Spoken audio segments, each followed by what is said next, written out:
Oh, it's possible that the audio is crunchy.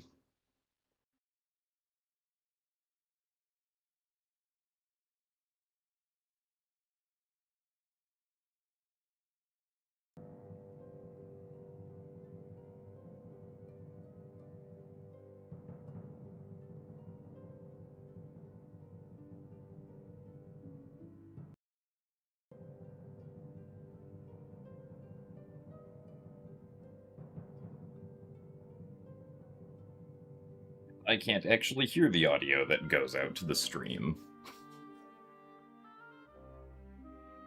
Hello, everyone. Hello, Joshy Lou, Gantum, Complex Milk, and Rhapsody. Also, thanks for the good luck graded shtick, and Yuchi the First. So thanks for the good luck squee.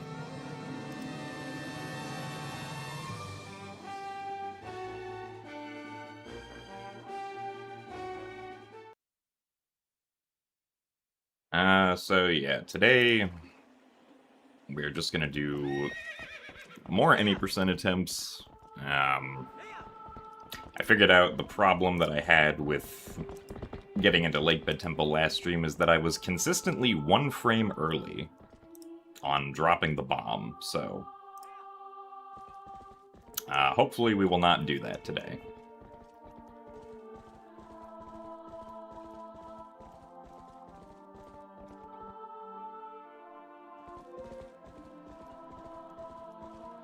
Also, hello, Commander Rob and Moogle Knight. I'm feeling alright today. Got a good amount of sleep. Practiced some of the tricks yesterday, so hopefully today we will not lose stupid amounts of time on the claw shot segment. And maybe we'll even get Gorge Void.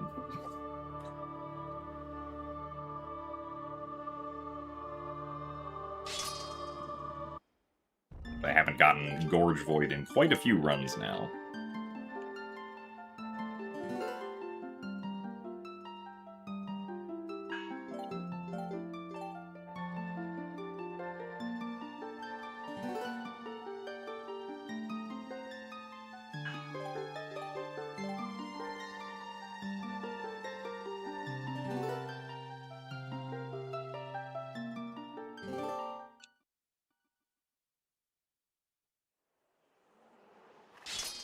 So thanks for the good luck no there to argue.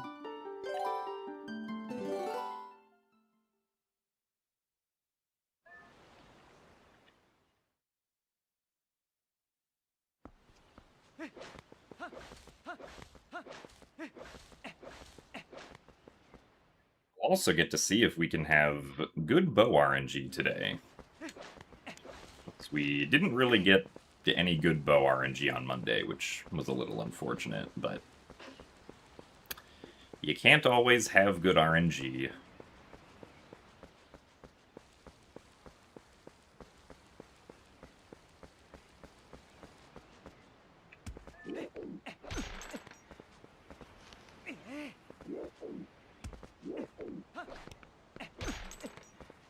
Or good gate clips, for that matter.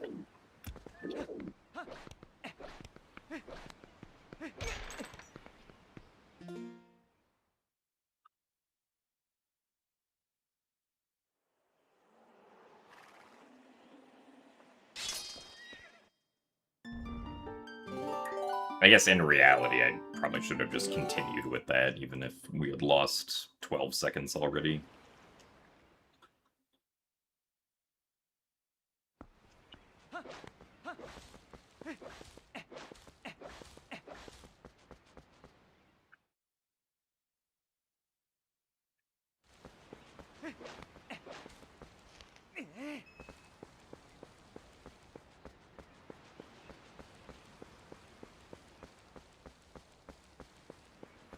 Because 12 seconds on Iron Boots is not really a whole lot.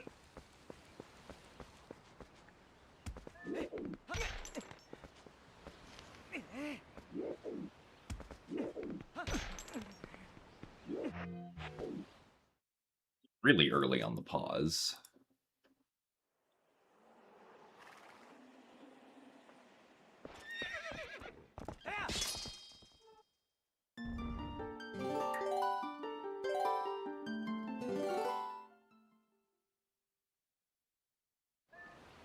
Also, thanks for the good luck spicy juice.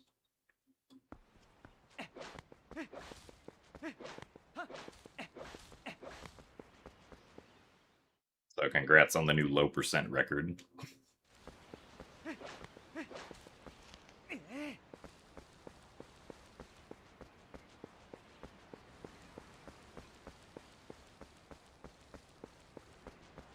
Also, thanks for the good luck as well, Laura.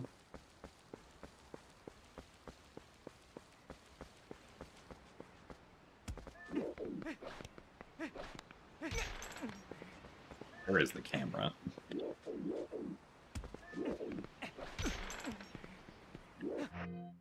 Ah, that's probably too late.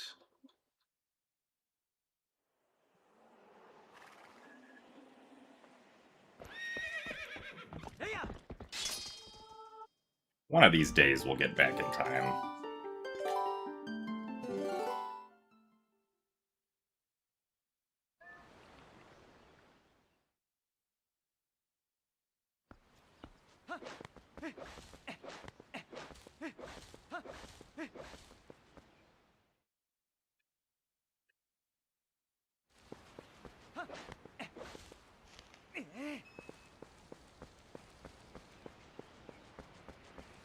Also, hello apes. Thank you for the good luck.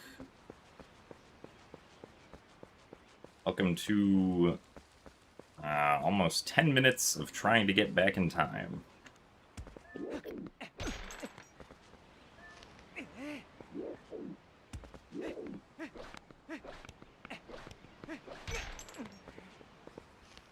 Also, a failing Orden Gate clip.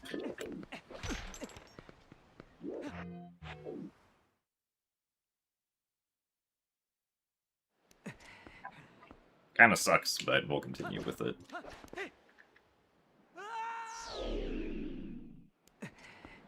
Also, thanks for the good luck, Wraith.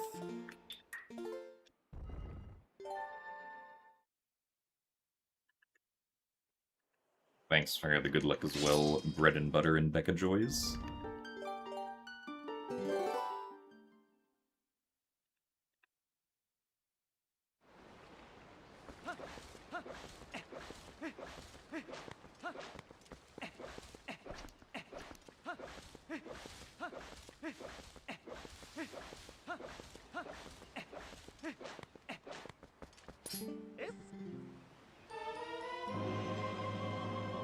So thanks for the raid fondue.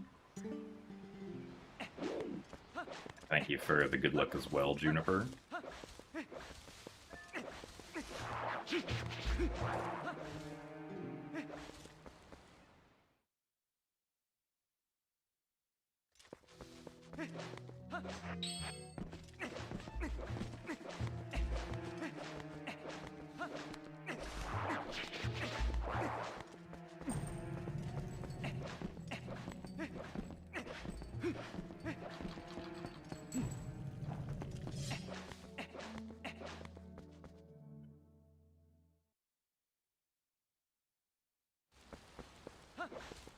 I'm doing pretty good, Carlos Raven. Excited to jump back into the attempts today.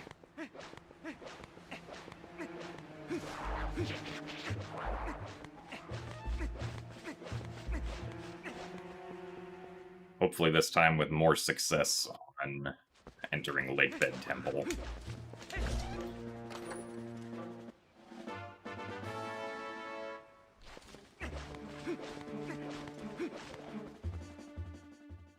Thanks for the good luck as well, Simply Snaps.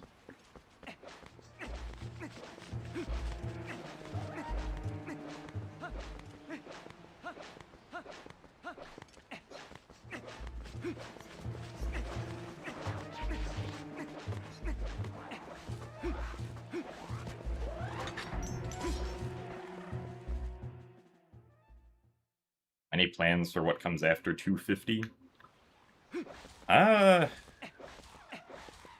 mean, presumably it's either gonna be Skyward Sword or Ocarina of Time 3D. Still haven't really decided.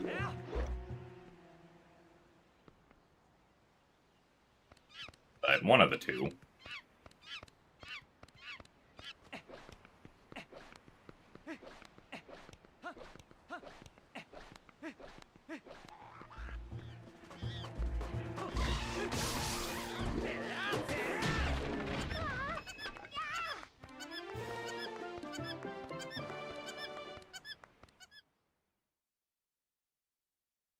Also, thanks for the good luck bloobs.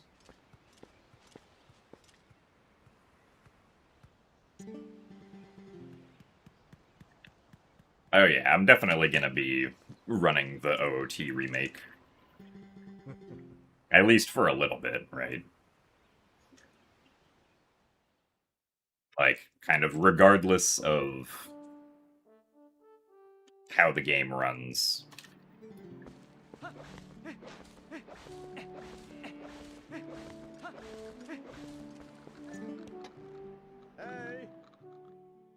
Since that is kind of my brand.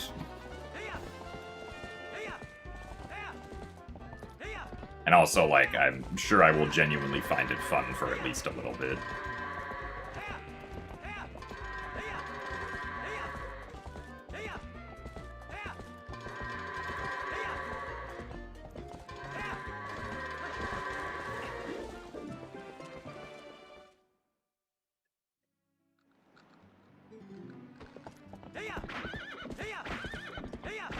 But also, yeah, like when a new game comes out, speedrunning it is usually pretty exciting because like things are constantly changing and new strategies are being discovered and whatnot.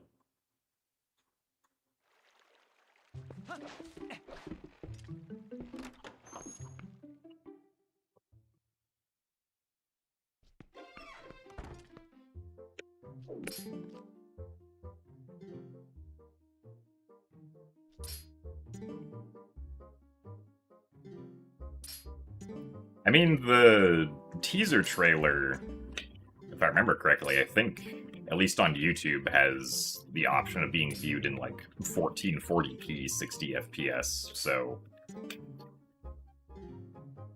Like, I would also be shocked if the game was, like, not targeting 60 FPS. But, like, I could also live with 30, but... I imagine they're aiming for 60. One slap. Okay.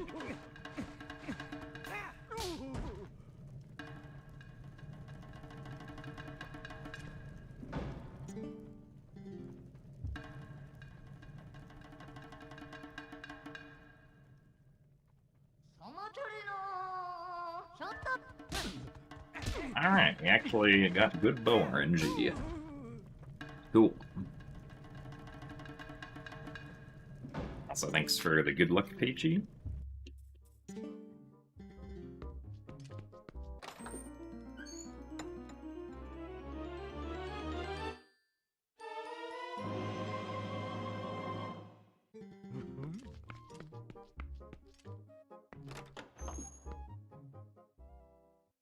Thanks for the good luck as well, Zopiad.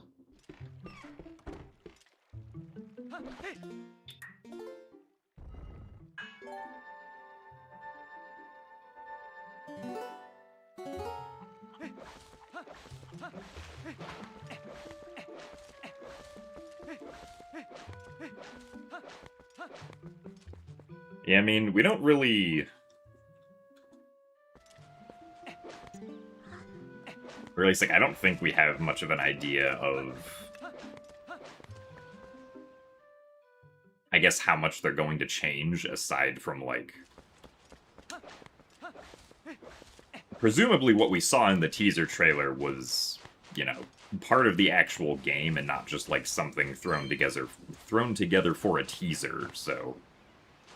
Obviously, there is going to be some amount of voice acting and, like,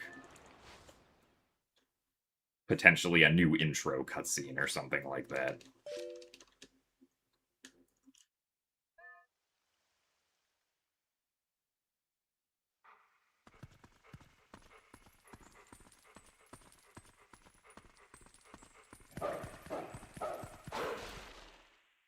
Nice box breaker. 24 FPS retro mode. I mean, honestly, like, I would be down for, like, hey, we remade this whole game, but if you want, we also remade it with N64 graphics. If you want to see it in the original style or something like that. But I don't think they're going to do that.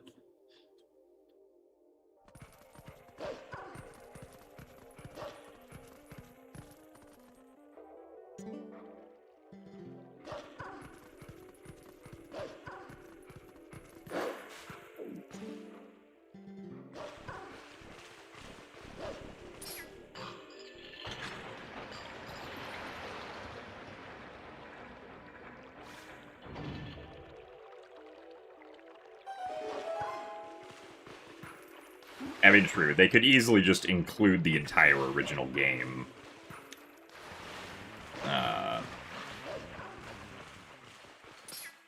Within the remake, but they probably don't see much of a point with that if the game is already on NSO, or at least the original game is already on NSO.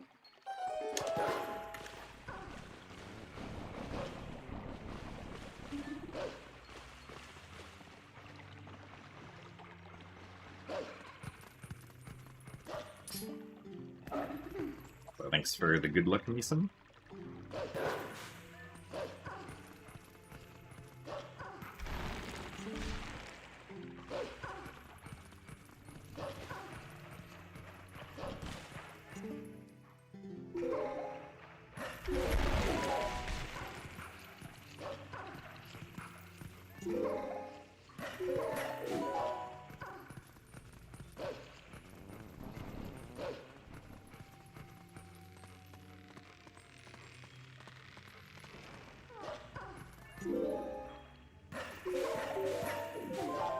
The OG would be a minigame.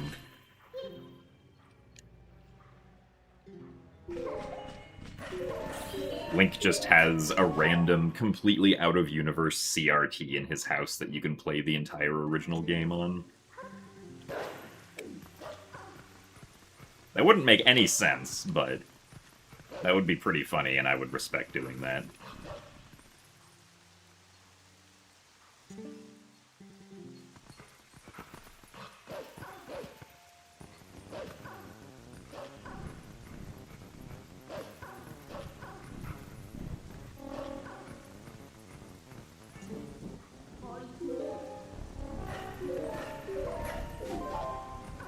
That's true. The Wind Waker did have a GBA, but... like, I'm sure there's some way you could work it in Ocarina of Time, but, like... I feel like we generally give whatever Tingle does a pass because he's Tingle. Or, like, anything that's related to Tingle just gets a pass because he's Tingle.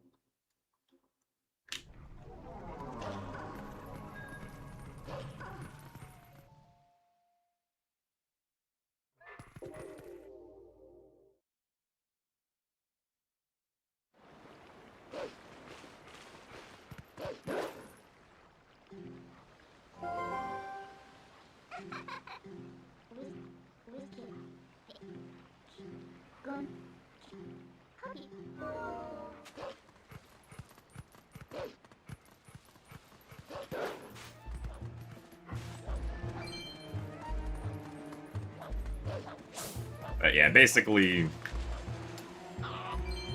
Oops. Hugo got too close.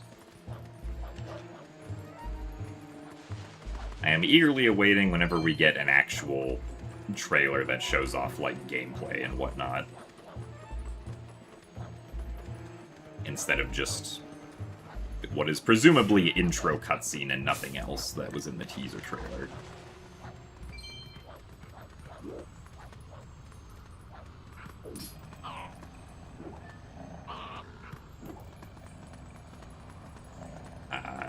Hugo, can we move?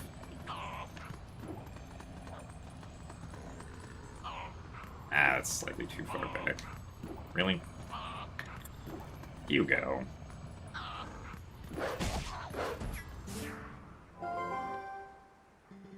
Well, kind of surprised that didn't work, but I was probably too late on the A press.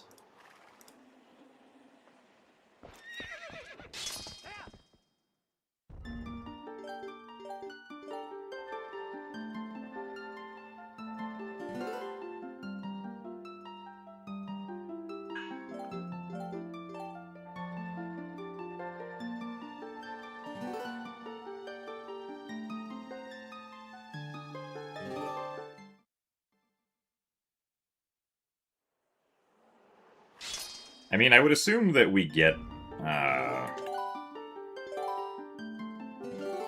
guess I would feel kind of surprised if we got a full direct dedicated to the remake, but maybe it'll happen.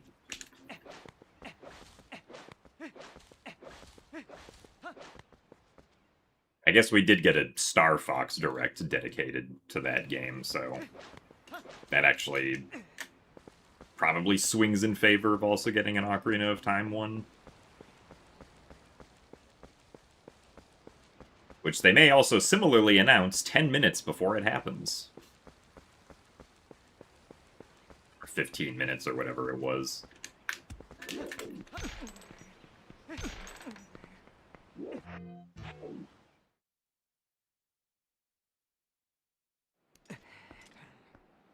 Also, thanks for the good luck music boxes and snagged cube.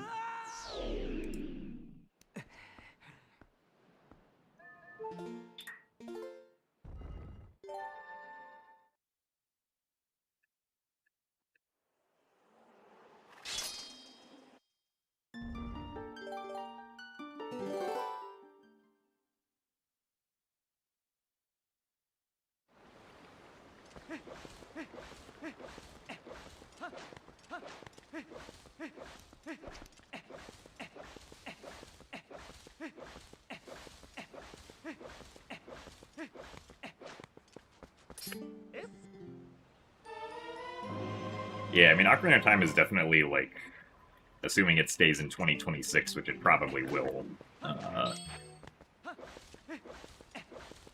like the big first-party holiday release. I mean, I would also think that, like, the Duskbloods would be a pretty big release, but I don't remember if we have a date for that one or not.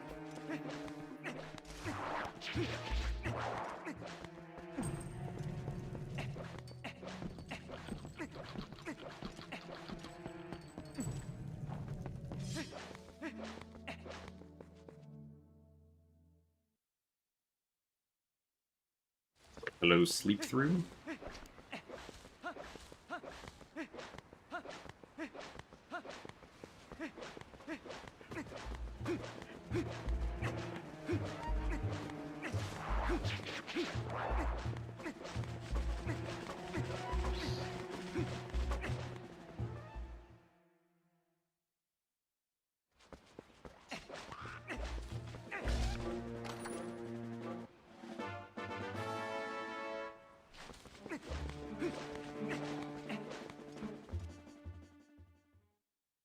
Most important thing needed in the OOT remake is to actually be able to thaw Zora's domain.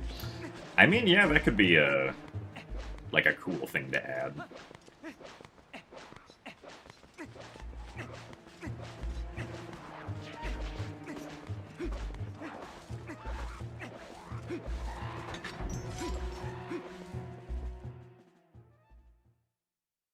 Maybe they could make use of the area below the water that seems like it was at least originally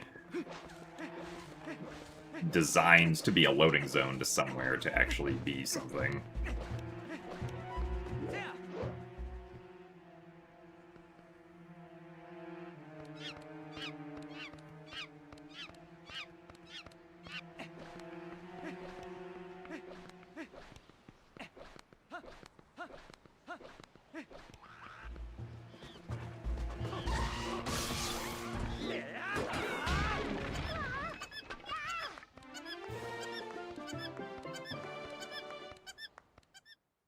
I don't know why I keep on getting the urge to split here. I've never split here before. Actually, no, that's not true. I split there for, like, TPHD, Glitchless, and Hundo. I've never split there for GameCube Twilight Princess.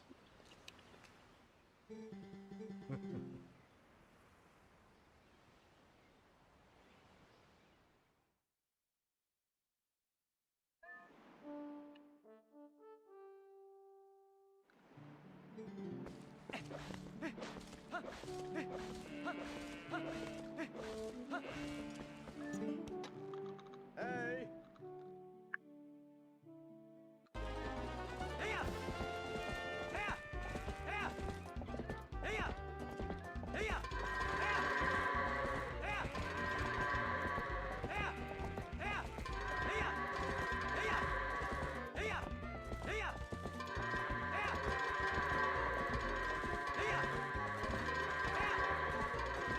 I was worried that last goat would not go in, but thankfully he did.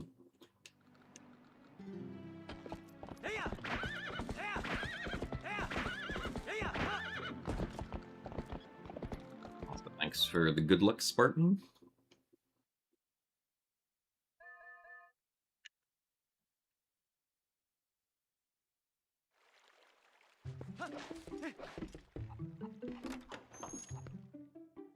Thanks for the good luck as well, Nintendo. Happy Wednesday to you too.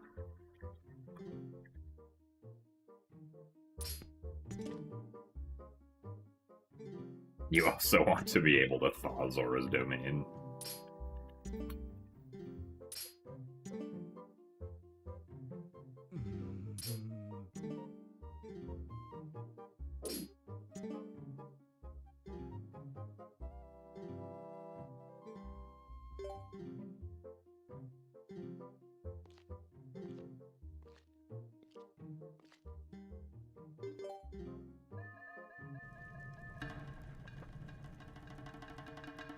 Clearly, if you just use Din's Fire enough times on Zora's domain, it'll unfreeze.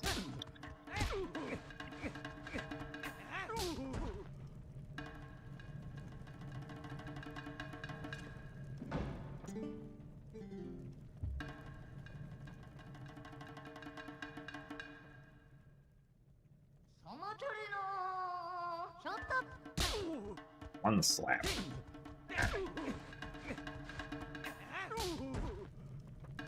Only one extra slap. Also, thank you very much, haha, for the 55 months of Tier 1. Thank you very much for the continued support. Legend of Jimothy, Hero of Knees, hurry and play for just 50 rupees. As the Jimothy, the Zelda speedrun, bonk, but watch for your head and try not to bonk.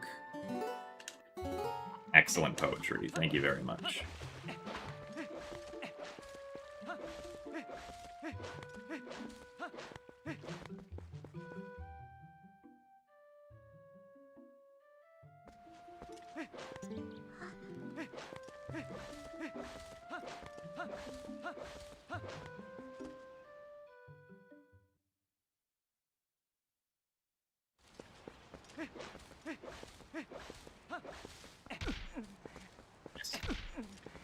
Wow.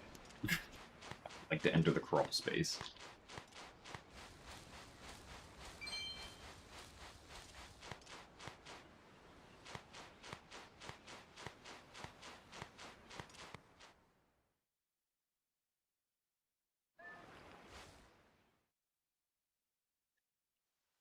Yeah, it seems like try not to bonk has already failed, unfortunately.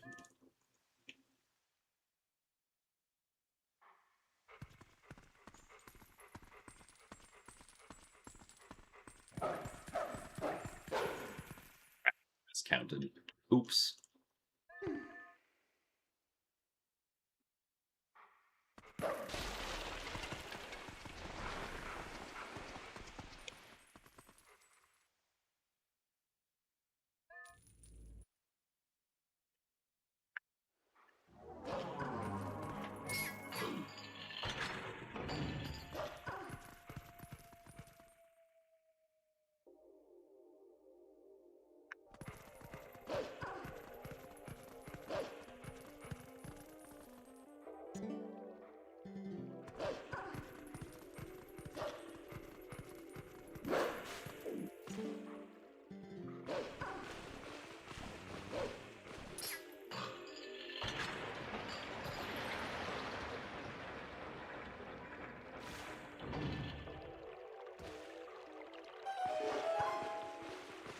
So thanks for the good luck, JZG Link.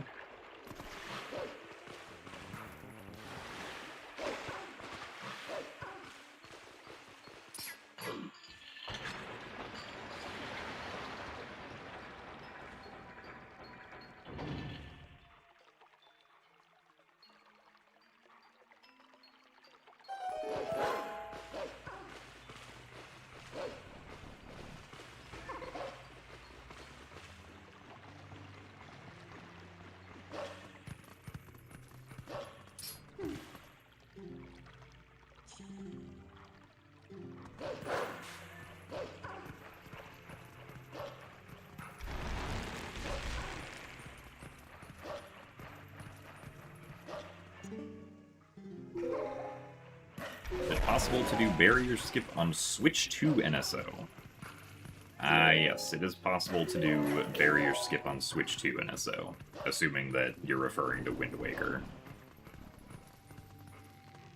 Using the exact same methods that make it possible on GameCube. I guess I'm not sure if the actor unloading method would work, but the actor unloading method is generally not used anymore anyway.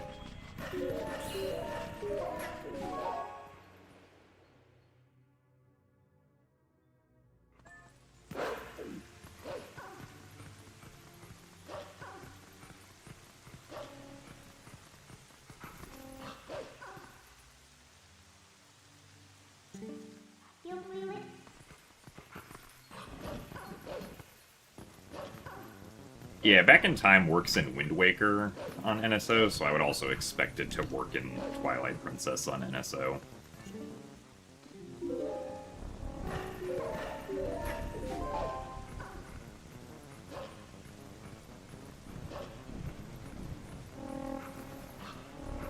If Twilight Princess ever comes to NSO. Which I would be kind of surprised if it never did, but it's not currently on there.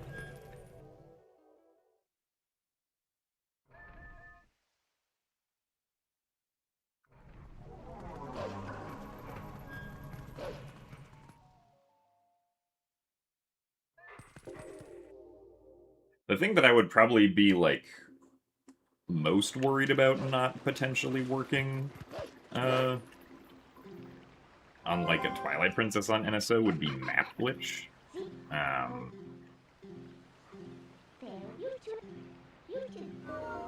Like, because map glitch doesn't work on the Japanese GameCube release of Twilight Princess. And we know that, for some reason on Wind Waker on NSO, the Japanese ROM that's being used is not exactly the original ROM, because it has at least one difference, which is that they updated the Gossip Stone trigger on the Japanese version, Forsaken Fortress 1, to match that of the international releases. So if they were to do something similar where they just, like, put the other region's text in the JP ROM instead of, like, using the original ROMs, then map glitch could not work in any version, potentially. Oh.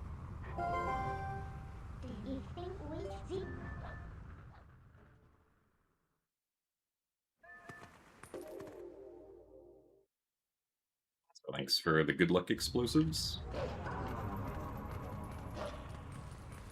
I would say that I'm doing well.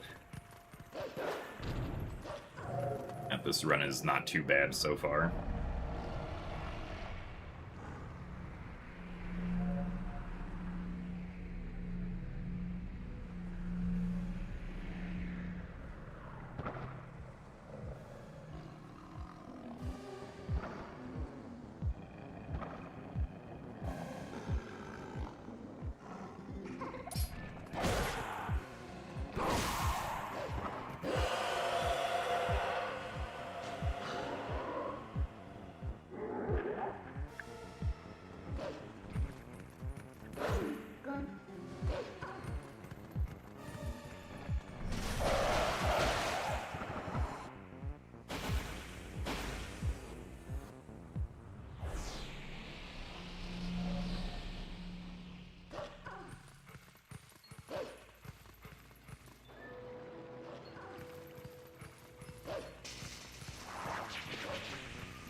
The dungeons that we complete in any percent are Lakebed Temple, Arbiter's Grounds, City in the Sky, and Palace of Twilight.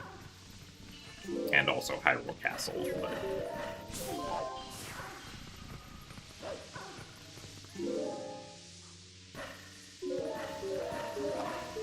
And then we also enter into Forest Temple and Snow Peak Ruins for the dungeon items, being the Gale Boomerang and Ball and Chain, but we don't complete those dungeons.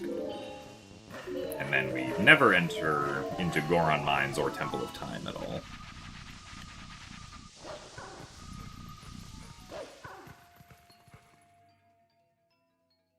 Also, thanks for the good luck of the Devonator.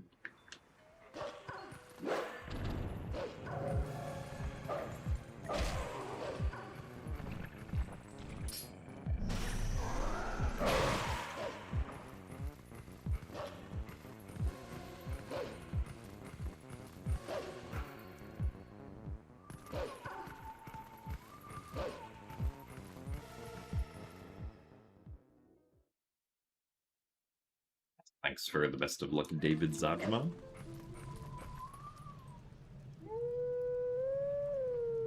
You are indeed in the correct place for watching Twilight Princess speedruns.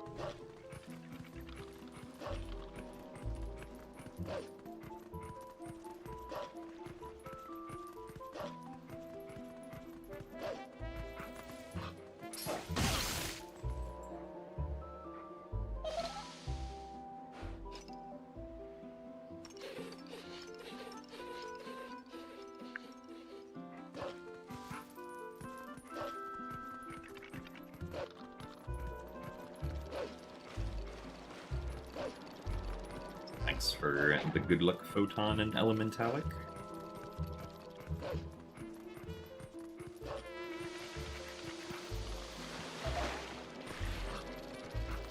Way to do early Master Sword was found in HD. How much would it change the run? I mean, it depends on how exactly you get the Master Sword early. Like, if a way to get the Master Sword early is found by, like, clipping Human Link past the first wall so that you can get the Master Sword as Human Link, then I think the time save for any percent would probably be less than 10 minutes.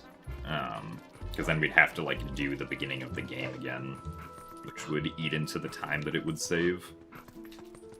Because if we had, like, early Master Sword the exact same way that GameCube and Wii has it, that would save more along the lines of, like, 15 to 20 minutes. But I don't know how you're getting Wolf Link out of bounds in North Farron Woods in HD, since they added more invisible walls.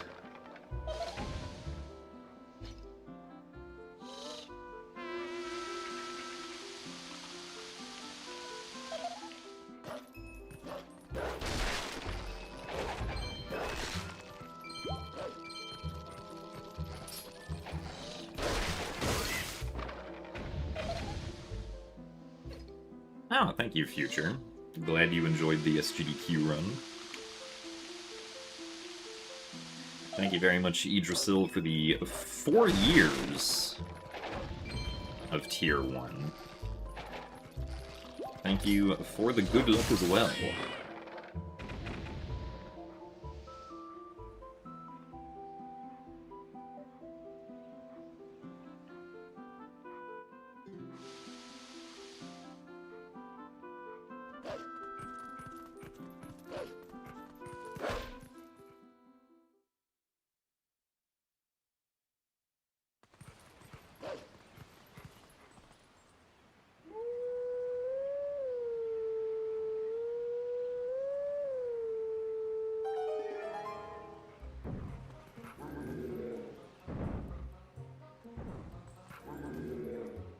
Yeah, the Shadow Beasts also don't do a slow attack, but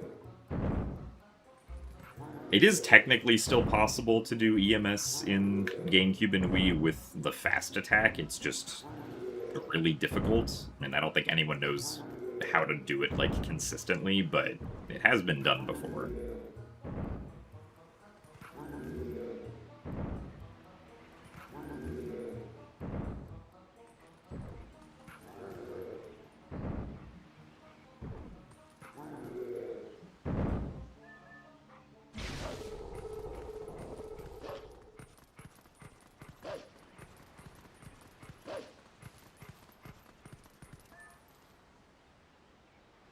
Alright, 2108's pretty good for a Master Sword time.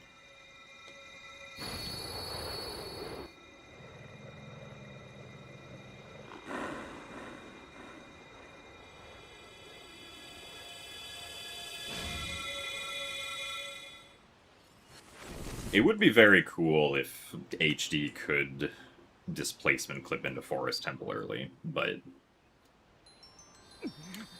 unfortunately, as far as all the testing I did, I wasn't able to make that happen. Thanks for the good luck, though, Davin.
Hello, Chad Guy Gamer.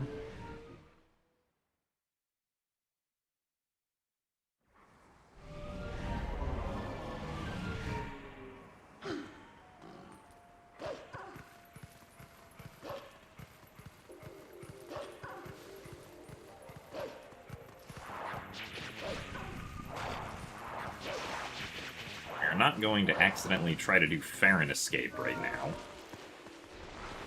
It was a silly mistake that we made on Monday. Thanks to muscle memory getting confused.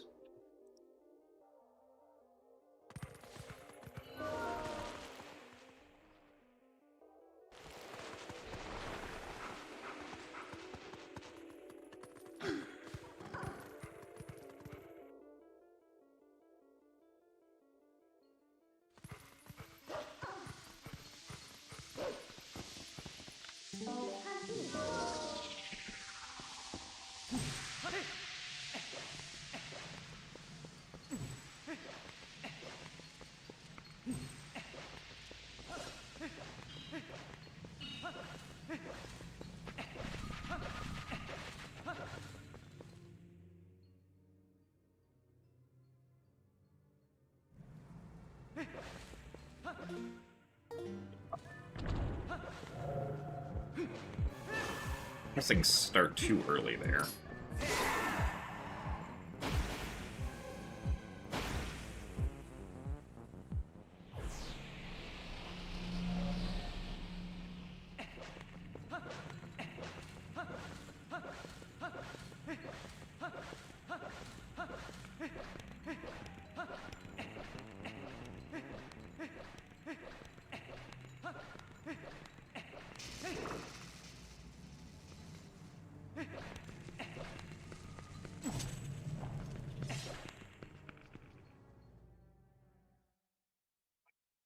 Keep the lantern out. So that makes it easier to see here. Well, that should be fine, hopefully.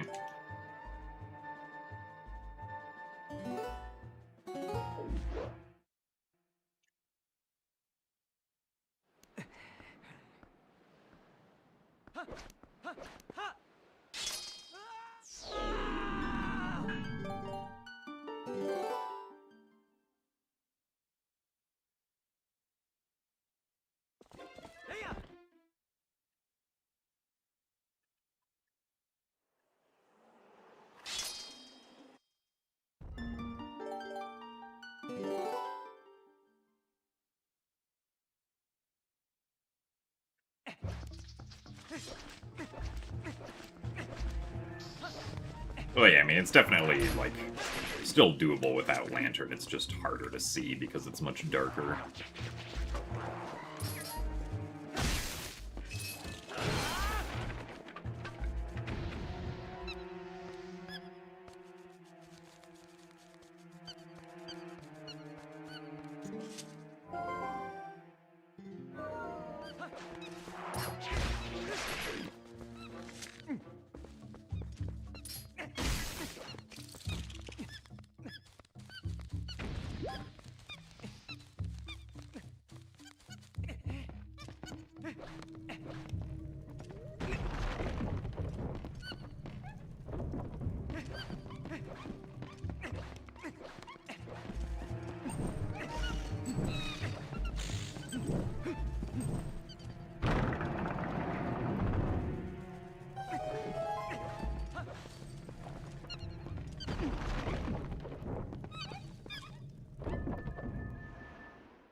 Alright, we should be saving most of this time here, as long as we don't get abysmal Ook RNG.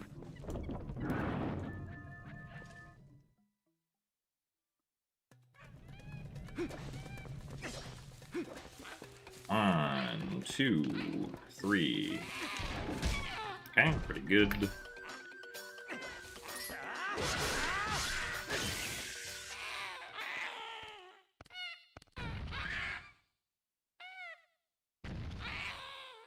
Does insurance exist in Hyrule? Not that we're shown, so... Probably not.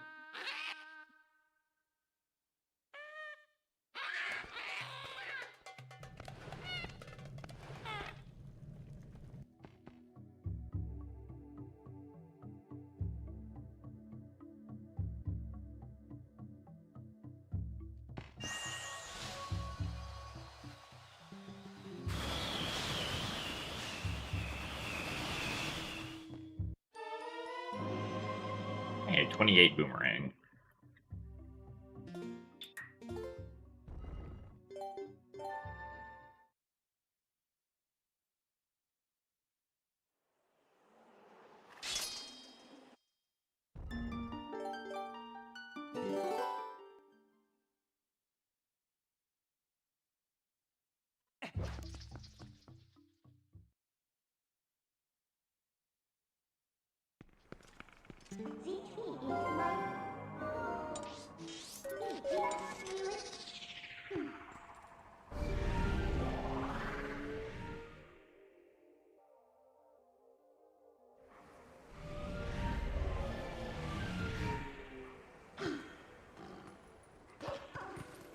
Alright, now we do Fair and Escape.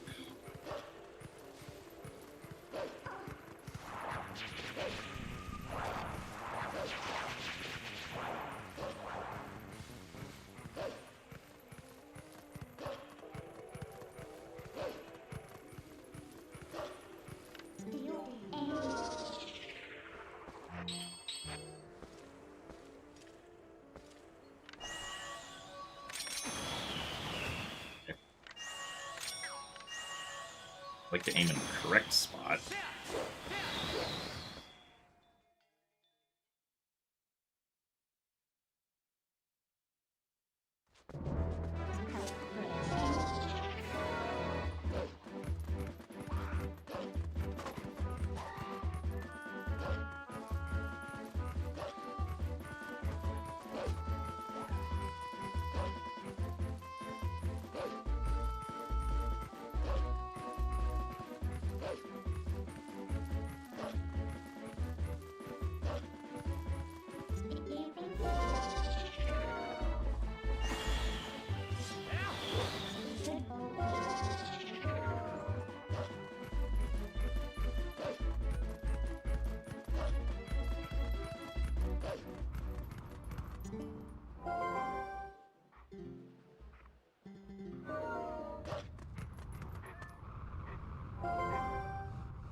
Alright. Hello? Now we get to see if we can press the A button.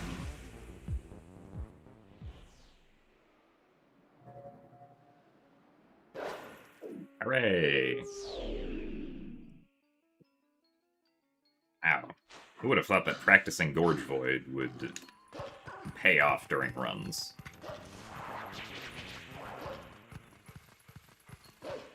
Thanks for the good luck, Pooferman.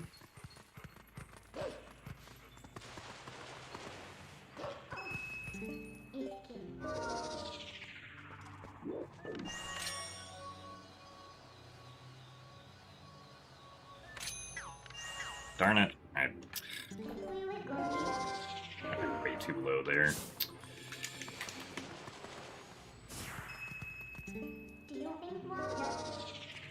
I don't know if this is gonna work, but...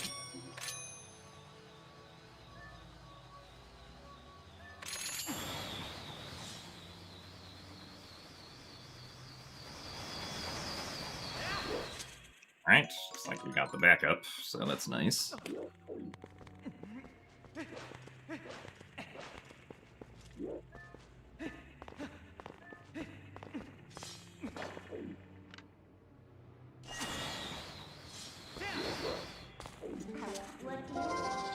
We lost a little bit of time, but still saved more time than if we were to have missed a Gorge Void. Feels a roof fan, man. Well, unfortunately, I don't think there's ever really an opportunity to look at the roof fan in this speedrun. We never take the regular cannon up.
I don't think I would be able to take on a real-life Shadow Beast, no.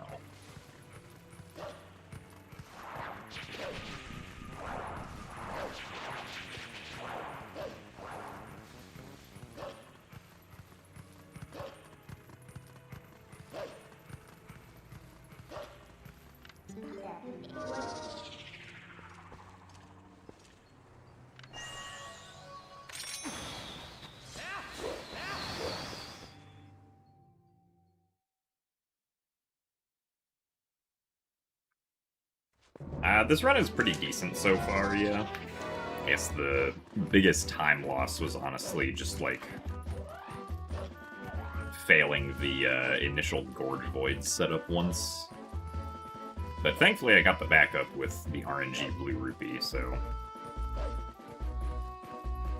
We didn't lose as much time as we otherwise would have. I probably lost, like, 20 seconds or so due to failing that setup.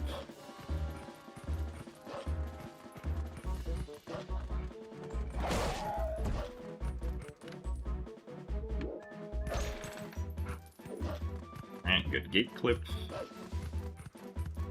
I don't think I could 1v1 a gorilla now.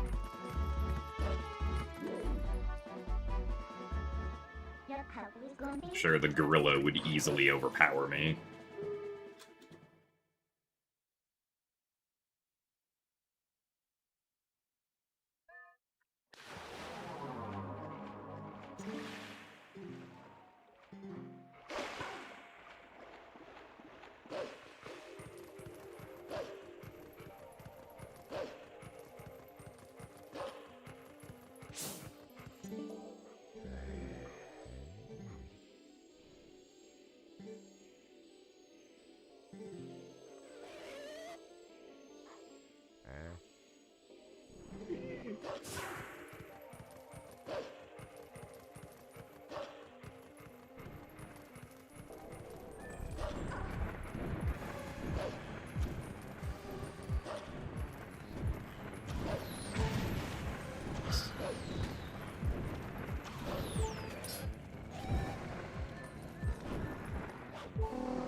True, 2:50:53 was the record time, like... How many years ago at this point was that? That was, like, before 2020, I'm pretty sure.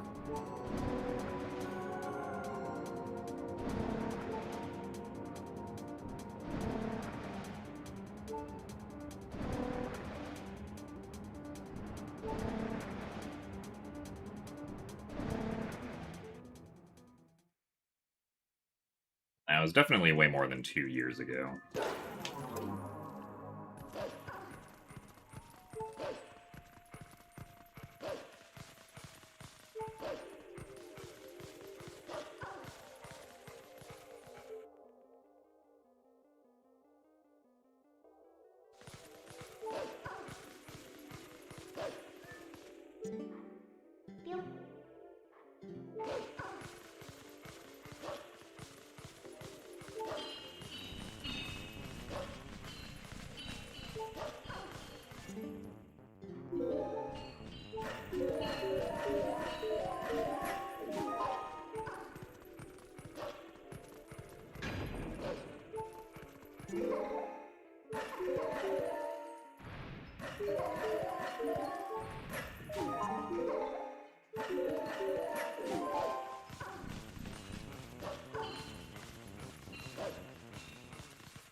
Okay, October 2022.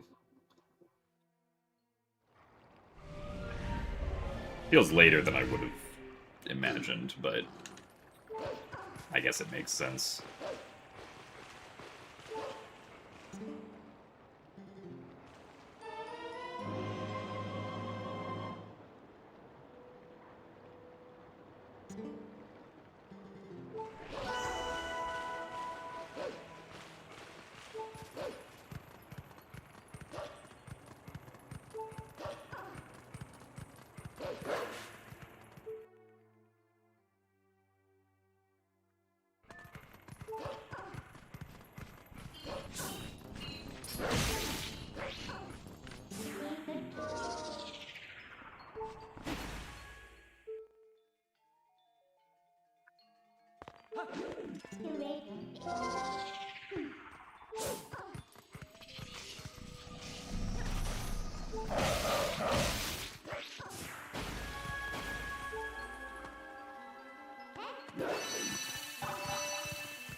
Oh, right, I never picked up the yellow.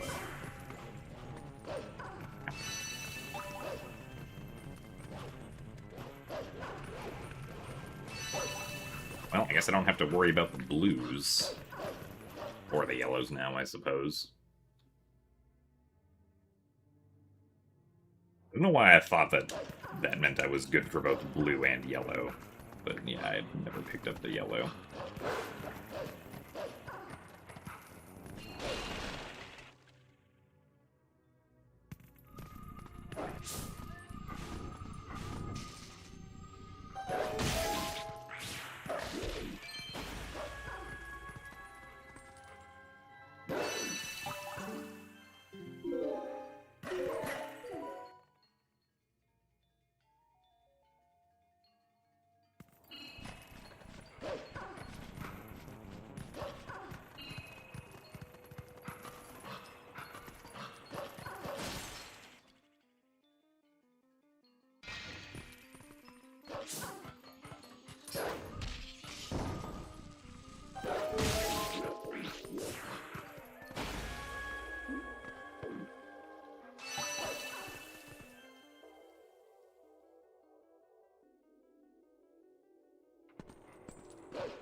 Hello, Douglas. Thank you for the good luck. Yeah, for the most part, this run has been good so far.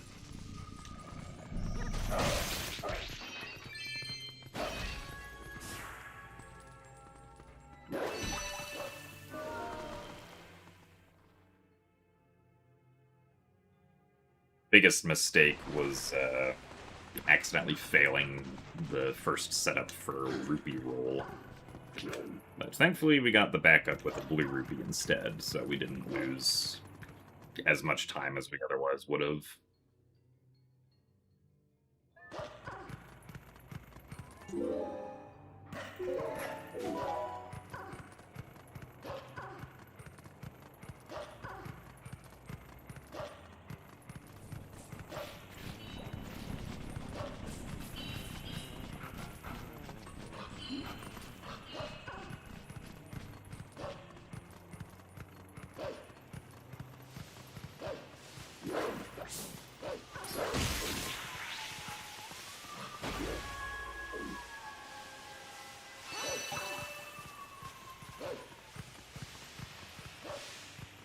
Yeah, I mean, a 28 rang is, like, a pretty solid start, all things considered.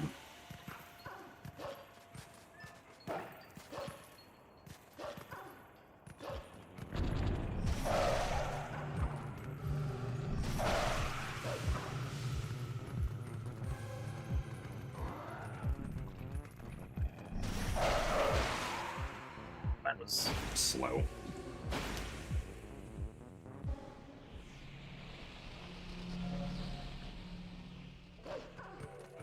I don't know if we're gonna make this cycle. Okay, actually, we were fine.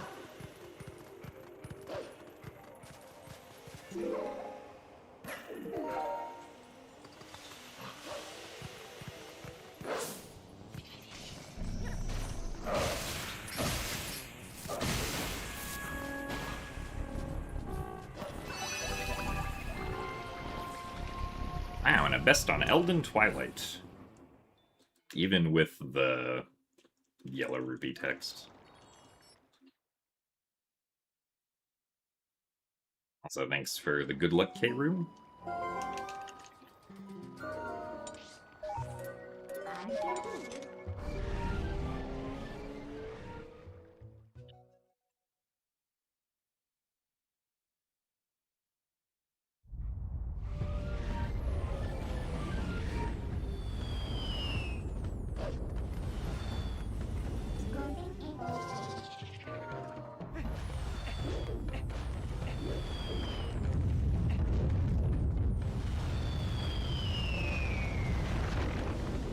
Thanks for the good luck as well, Moist.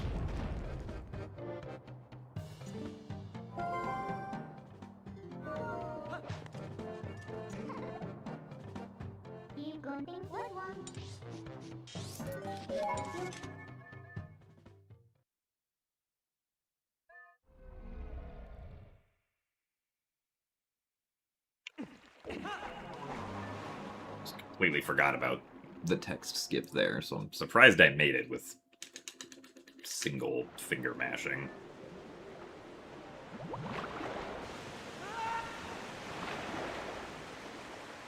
So thanks for the good luck, Ryan.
Thankfully, the center Shadow Beast turned the correct way there.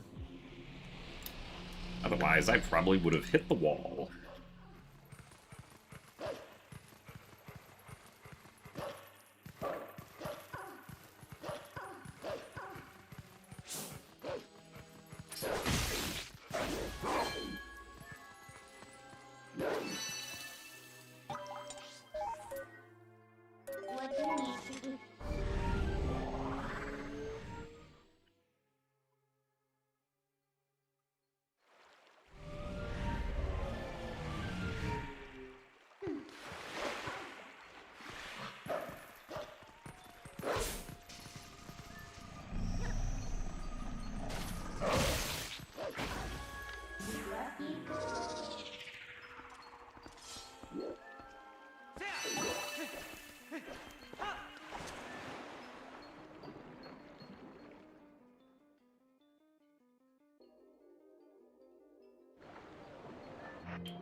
Good waterfall side hop.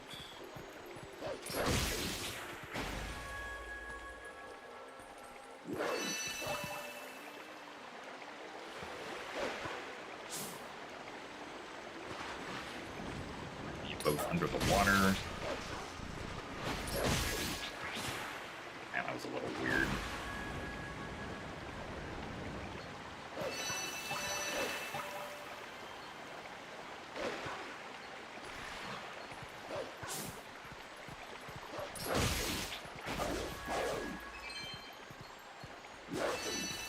Rupee count, unfortunately, is kind of low. Well, I guess that's also because we ended up using a blue rupee for rupee roll instead of yellow.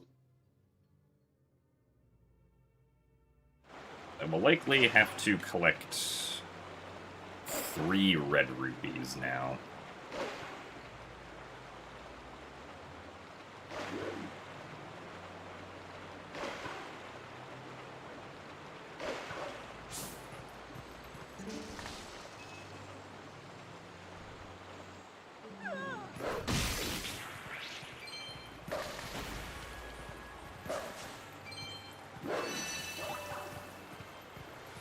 Let's see, we're gonna get up to 50.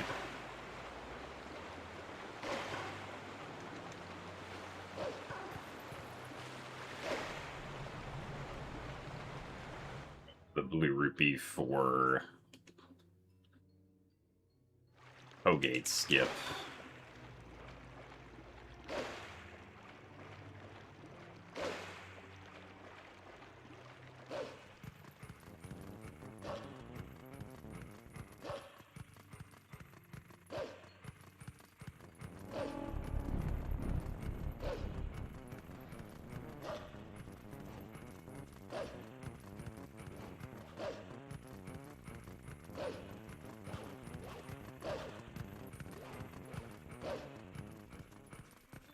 Also, thanks for the good luck, Unknown Legend.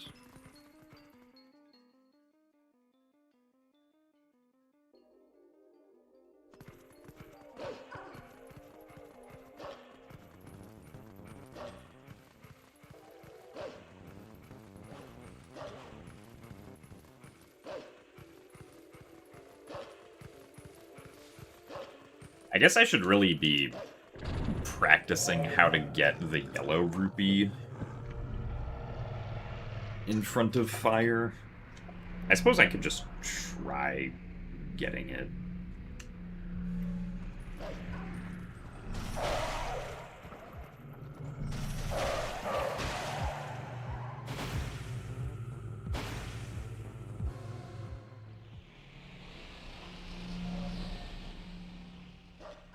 Thanks for the good luck, Ace.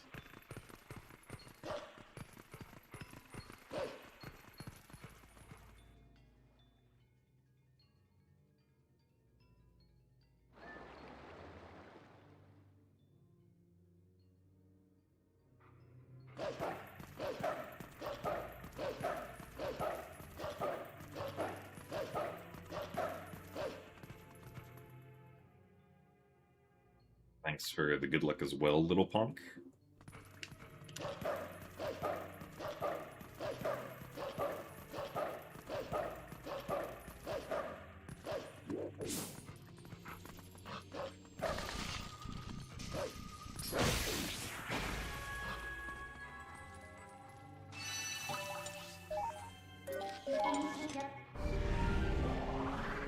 Thank you for the good luck as well, Soup.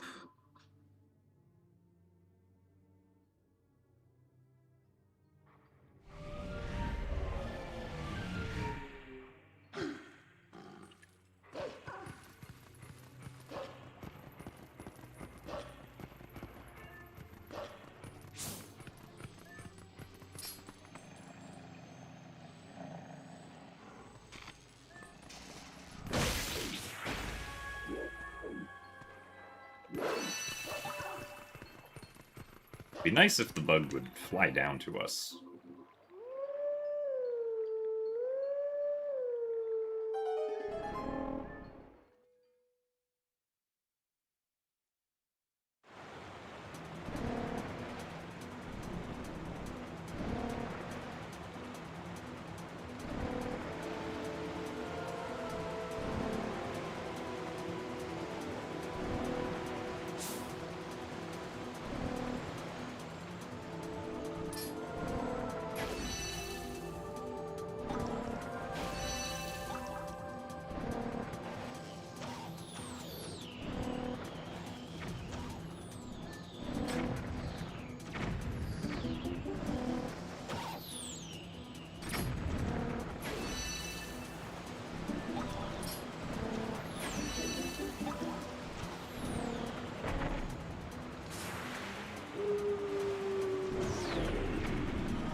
Also, thank you very much for the raid, Basil.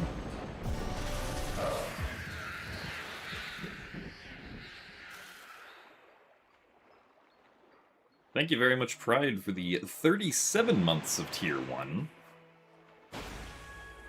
Do very much appreciate the continued support. Also, nice, apparently best segment on Linear Twilight.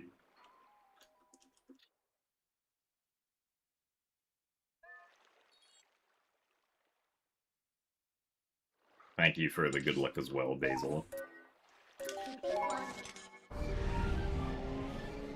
Maybe this time I'll bop you by 2 seconds. Or if we're getting really wild, maybe even 3 seconds.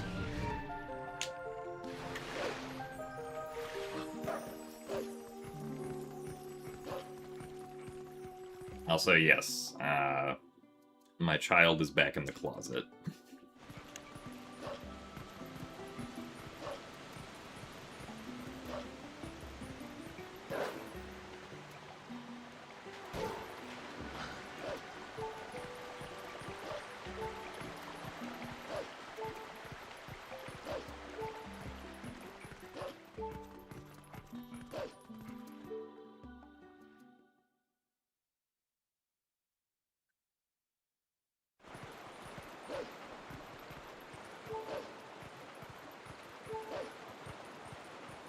I mean, my child in this instance is a capybara plushie, so...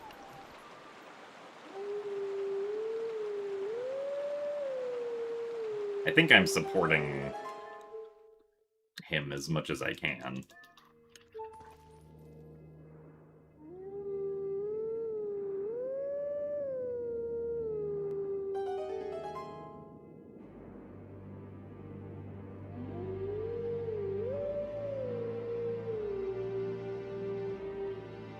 This is true, Pumpkin. You do have to often remind me to not get too wild.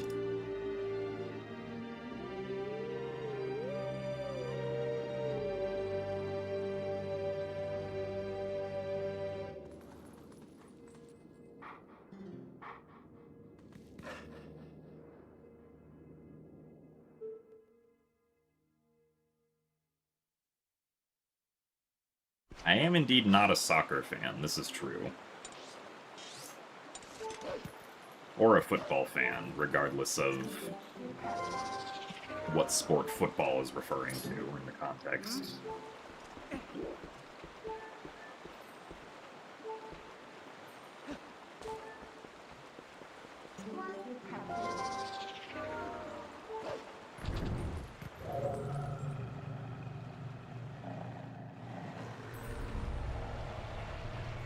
Yeah, Twitch has started doing the AI summary thing lately.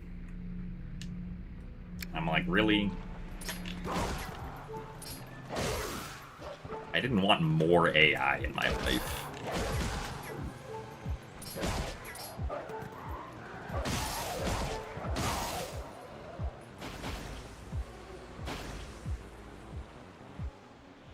Oh, can you turn them off? Interestingly, it only gives them to me, like, for my own stream. Like, I haven't seen them appear on anyone else's stream for me. Unless it's like a, you turn it off from appearing on your own stream kind of thing, which would honestly make more sense, I suppose.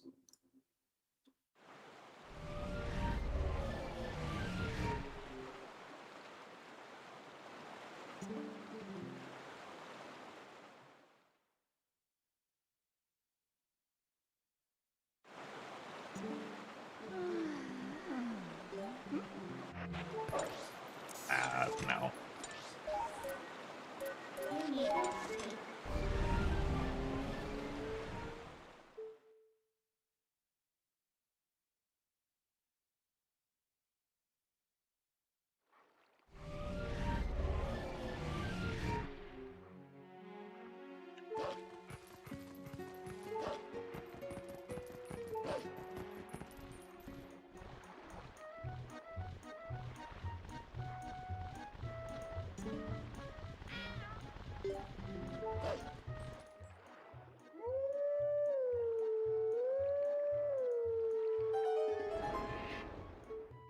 You want an AI brain, and you want AI to tell you what to do.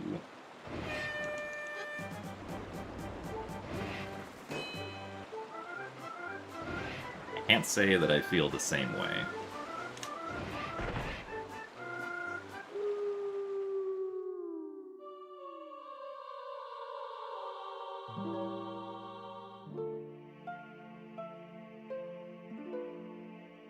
The AI says gift 100 subs. Yeah, exactly.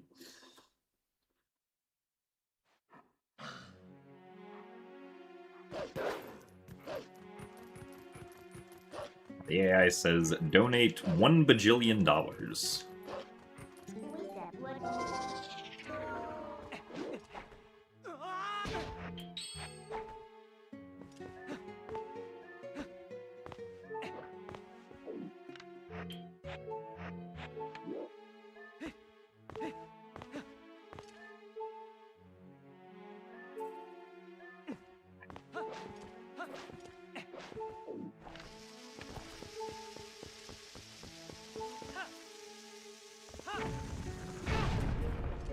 Hooray, we didn't fail the trick.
Nice.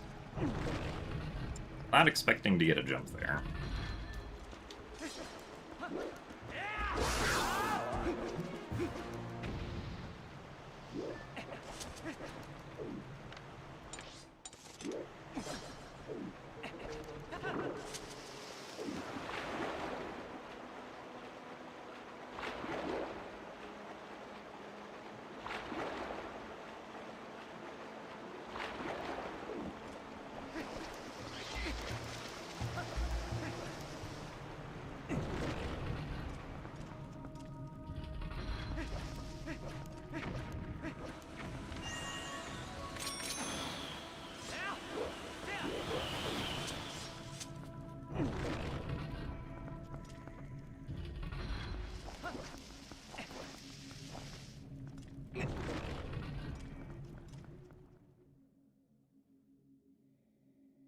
Oh, that's interesting. I guess that probably means they're rolling out the...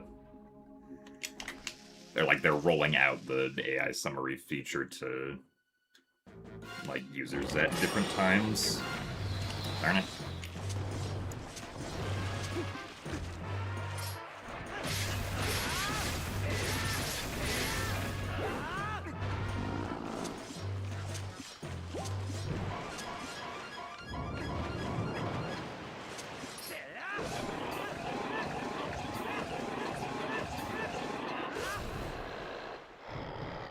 Alright, well, no, fast cycle for us. Still a best segment, though, apparently.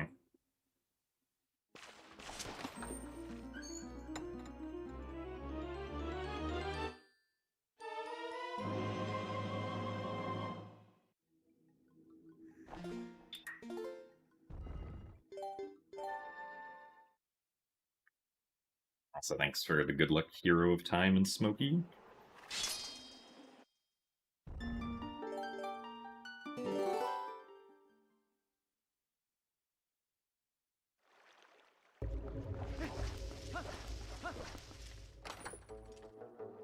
third roll was necessary at all.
Yeah, I think top runners tend to get like 59 like XX Lineru times, so being only like a minute behind that is not too bad.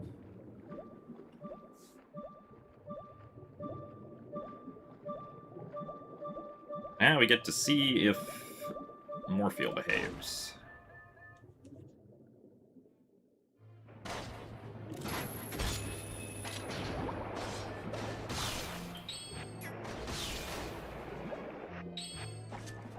Alright, pretty good. Why was I dropping the bombs all the time? So I was dropping all of the bombs as a way of just emptying out my bomb bag, because I wanted to fill the bomb bag with water bombs, but I had to first empty out all of the regular bombs from my bag before picking up water bombs, since otherwise the water bombs would just add to the regular bombs, and then I wouldn't have water bombs. But we want water bombs because they're useful for refilling air underwater, which is how we fight Morpheal without Zora armor.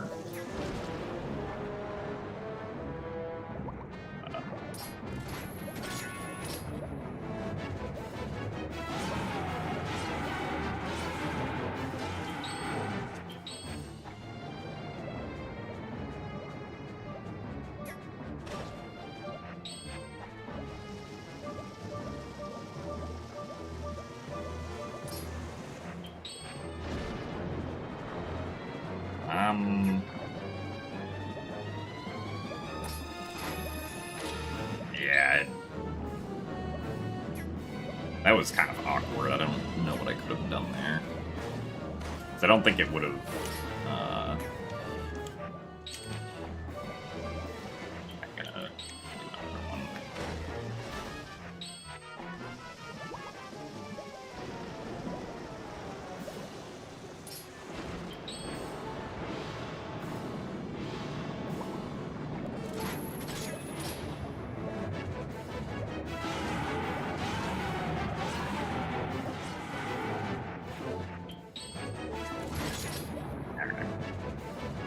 Yeah, so one extra cycle's not great, but not the worst thing in the world to happen.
How goes my day?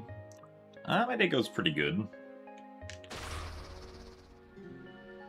much just woke up and started streaming.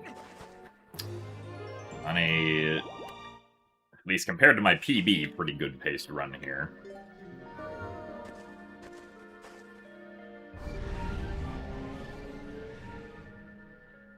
Which hopefully we can continue being at least decent with. We are past quite a lot of, like, the hard tricks, but we can still lose time to things.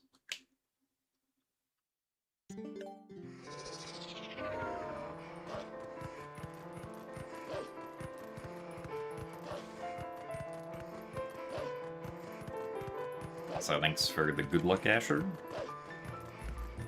What was my favorite chat message of all time that I remember? I don't think I've ever thought that I've had, like, a favorite chat message that I've ever seen. Considering the fact that, like, I just see so many Twitch chat messages. I don't think I've ever cataloged, like, ha, that one was the best chat message I've ever seen.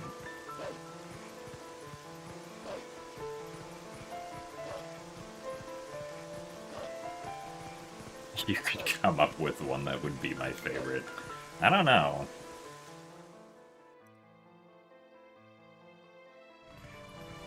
I feel like that would be pretty difficult to do, since I don't tend to think about, like, individual Twitch chat messages very much to begin with. So thanks for the good luck, Anelka.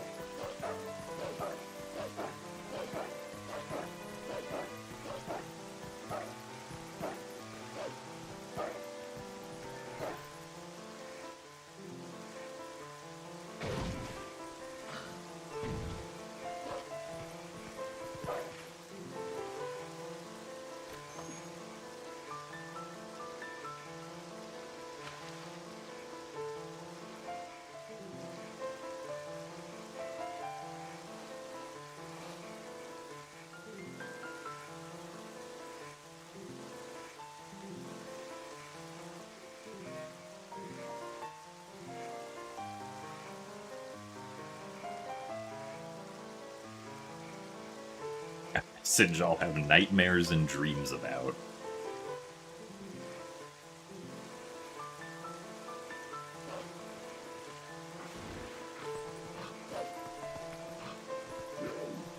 Hello. Would like to get up onto the ledge.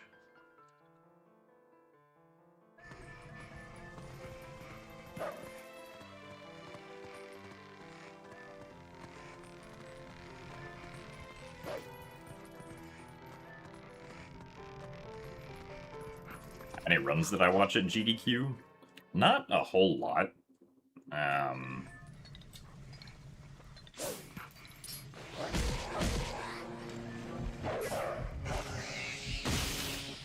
ended up watching the Hey You, I think it was the Hey You Pikachu run? Or whatever the name of the Pikachu game is.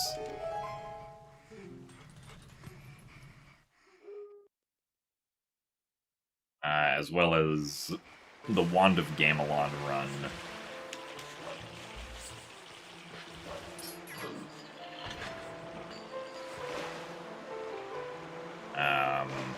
And I also ended up watching the Rift of the Necrodancer run.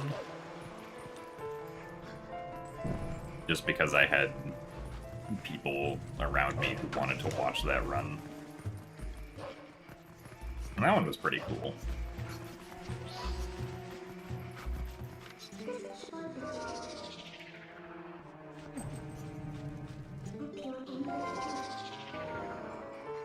Also, thanks for the good luck, the red spade.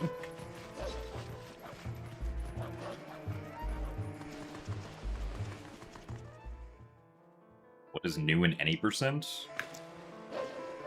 I mean, I guess the newest thing would just be displacement clipping in general.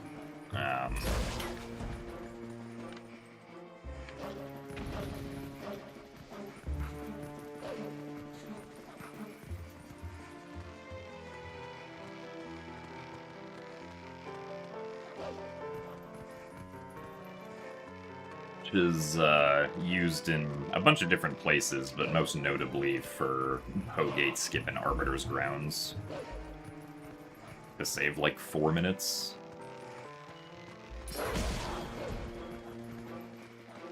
So we're not jumping past these ropes.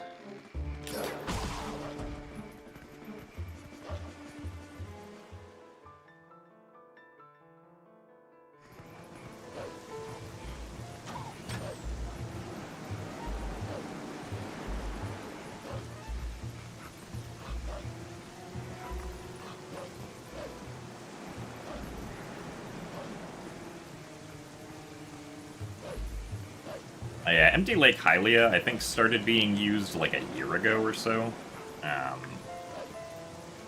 Because it was timed to be like 20 or so seconds faster than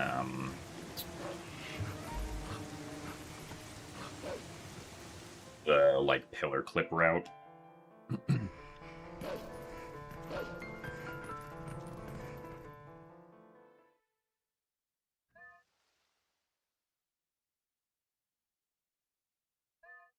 Yes, thankfully the old method of Pogate skip is no longer necessary, because that method,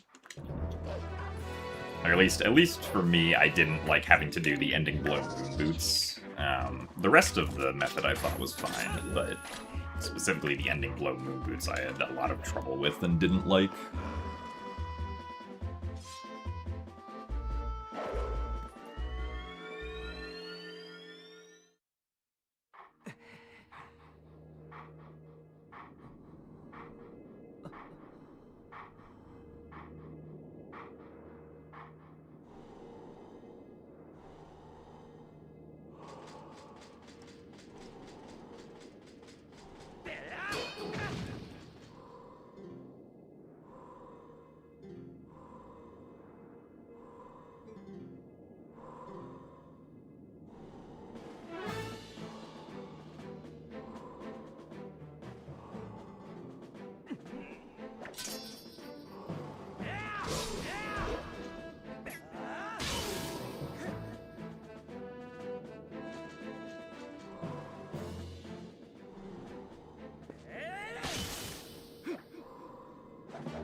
I mean, yeah, like the RNG for Pogate Skip was definitely annoying, but I wouldn't say that was the thing that I didn't really like about it. The thing I didn't like was just the ending blow moon boots itself.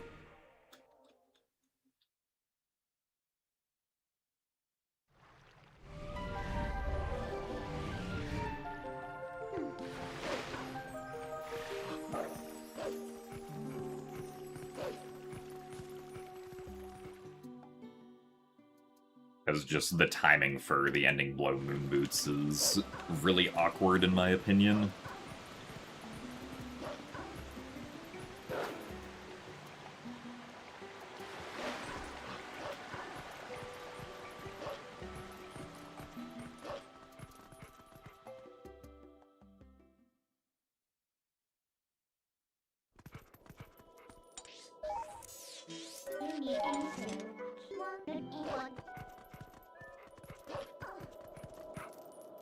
So thank you very much, Bacon, for the 49 months of Tier 2.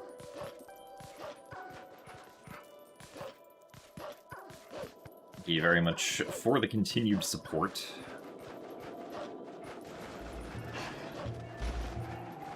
It is a 7 times 7 month resub that is also accurate.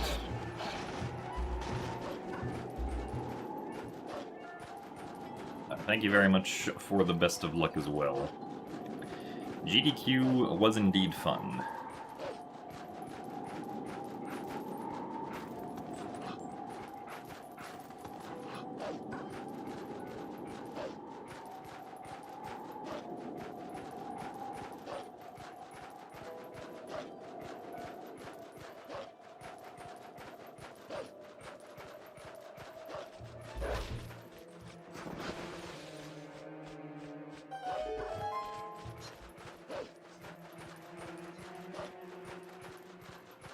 Yeah, I was kind of glad that, like, Momo and I got accepted to show off Wind Waker Rando after, like, the Rupee Sanity stuff got implemented. Because, like, it still would have been neat beforehand, but I think showing off Rupee Sanity, in addition to all the other stuff, made it better, in my opinion.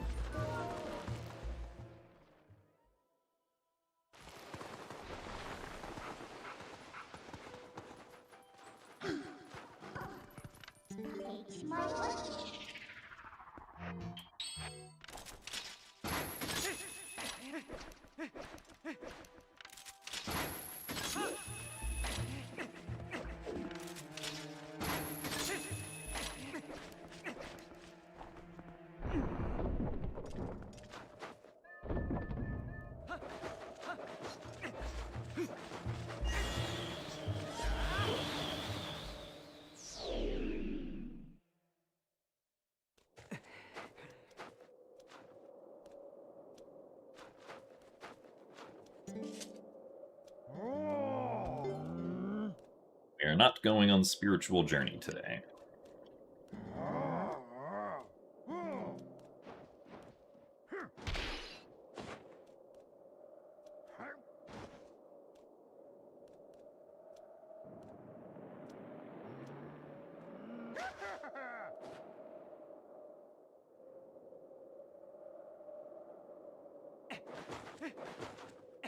Come on.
Oh, no midnight tech skip for me.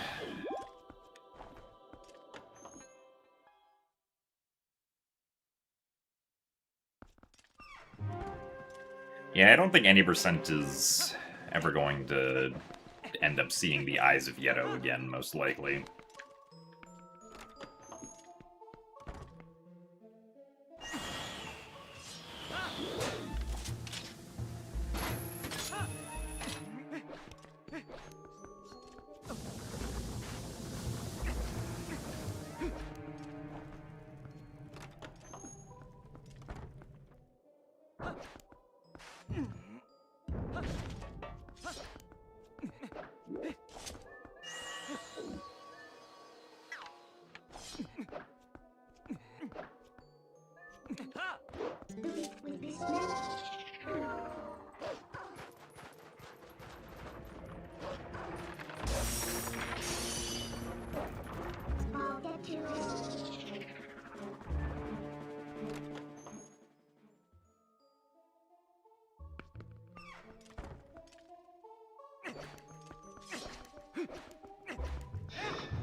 Yeah, the displacement clip there through the door is definitely much nicer than having to do the ladder cancel.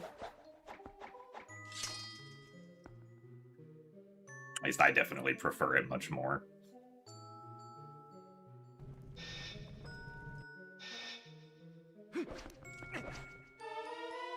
I feel surprised that that was a best, but I guess that just means I can do even better on that best.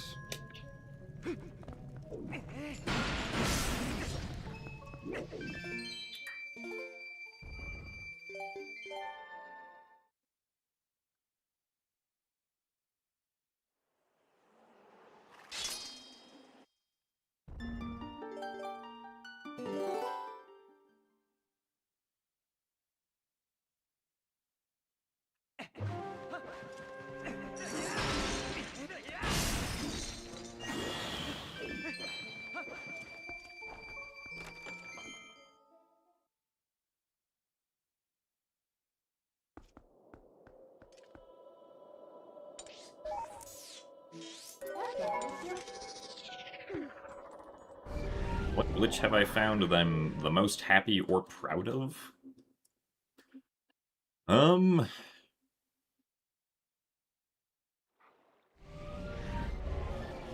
I guess probably reverse bit magic.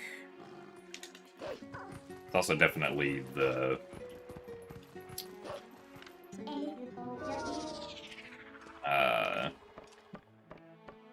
trick that I found that saves the most time. I guess probably the one that made me happiest was Morph Hover, because Morph Hover made the end of Wind Waker HD at the time any percent, and what would eventually be Wind Waker any percent significantly more bearable and consistent to do compared to having to do the Fairy Hover, which was awful.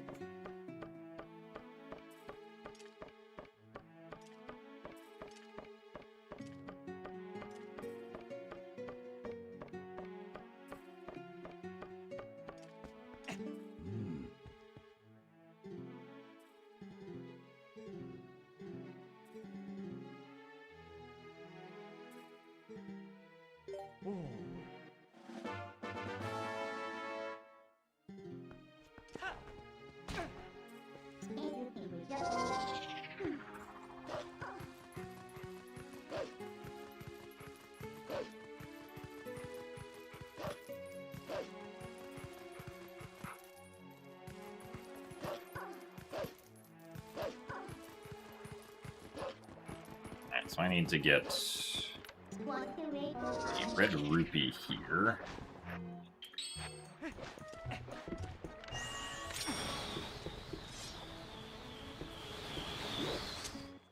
Nice text.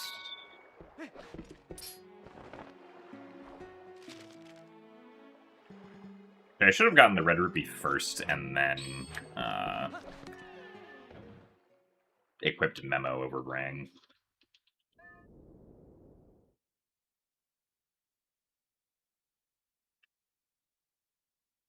I'm actually not sure if you can do a long jump attack to skip the dialogue at the entrance to Snow Peak. I want to say doing that is, like, slower for some reason, but I don't actually remember. Because, like, skipping that dialogue barely saves any time to begin with, since it's only, like, 2 lines.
Thanks for the good luck tool pool.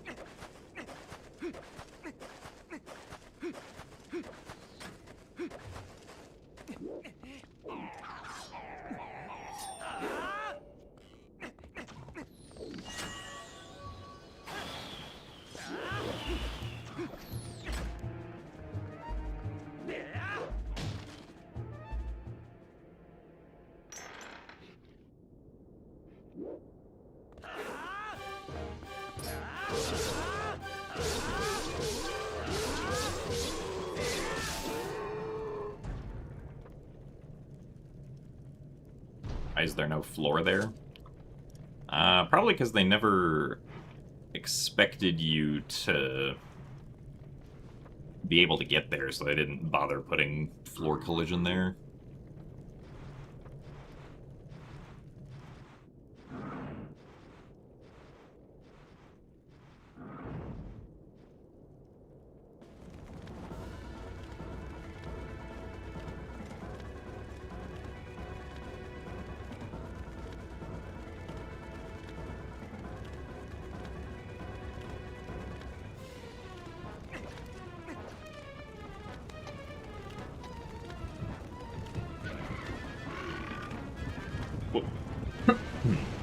Well, yeah, so, like, the out-of-bounds rock makes sense to have collision, because it's possible to, like, shoot arrows, or, like, you know, throw the Gale Boomerang over there. Also, I don't know why I transformed into Wolflink, that's not faster here.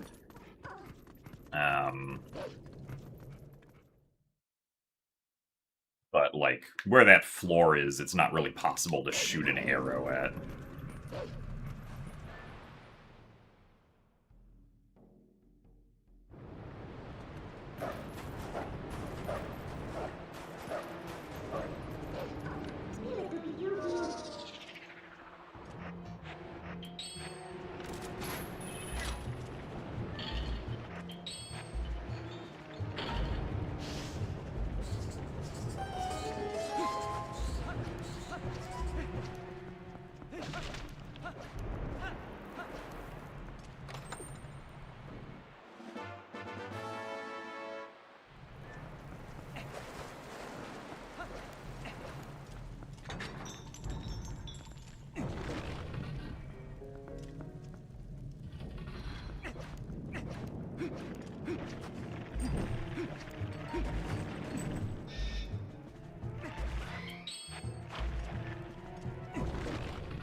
Alright, bring over the pot.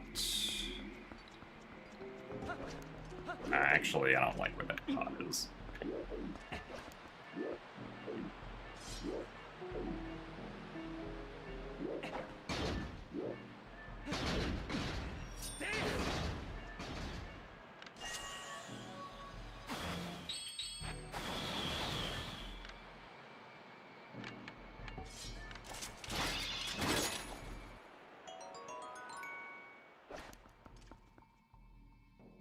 All right.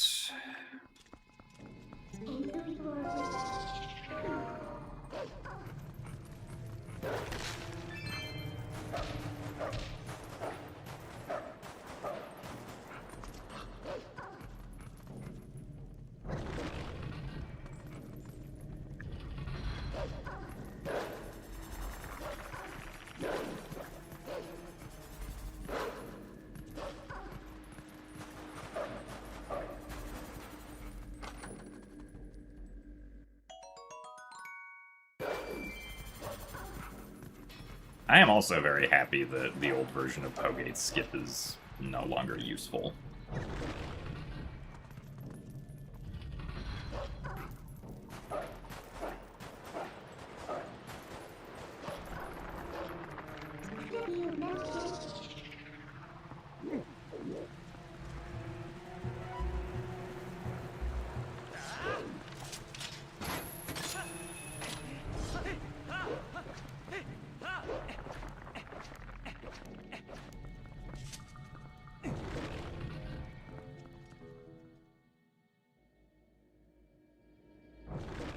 Yeah, unfortunately, HD kind of still has to do it, but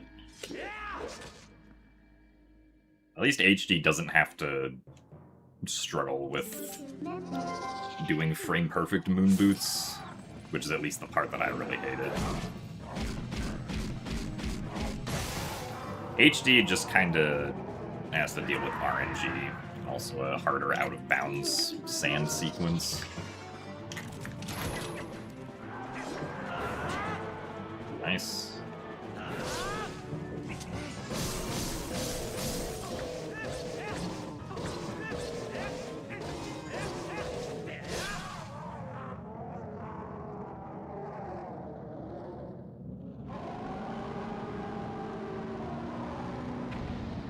Ah, yes, this is the GameCube version.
Silly.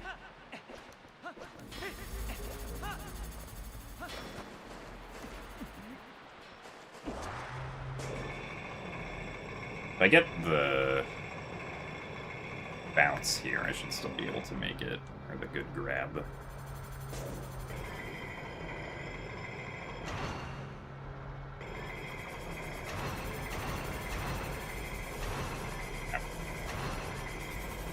Little sketchy, but it was fine.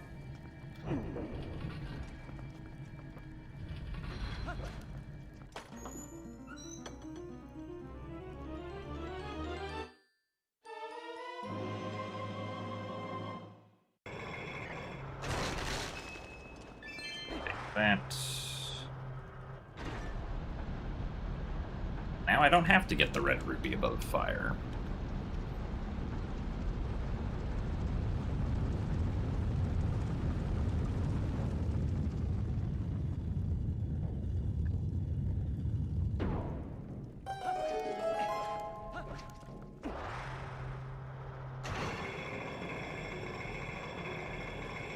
So thanks for the good luck pounce.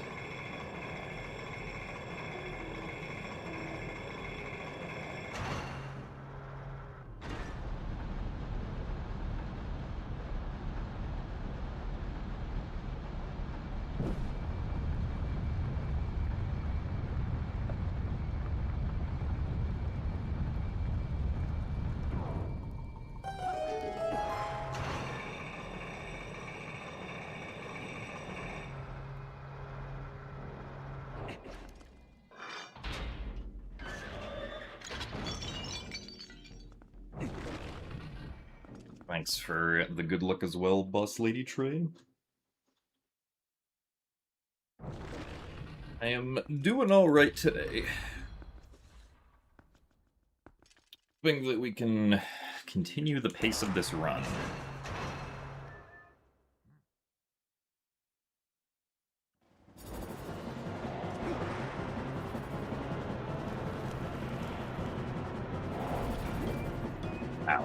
interesting.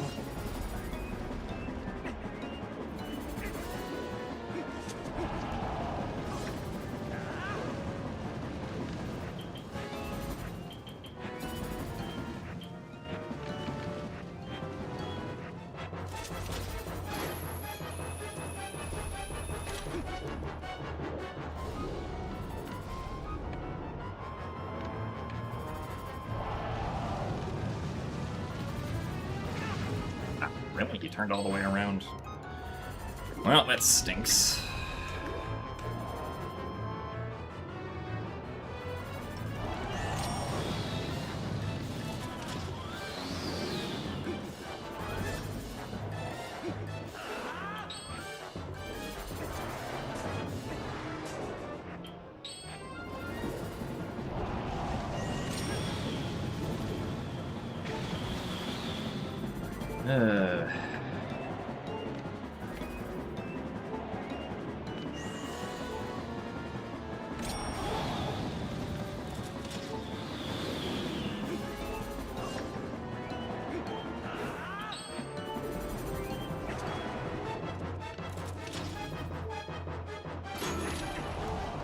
Well, not great, but I guess we didn't lose too much time.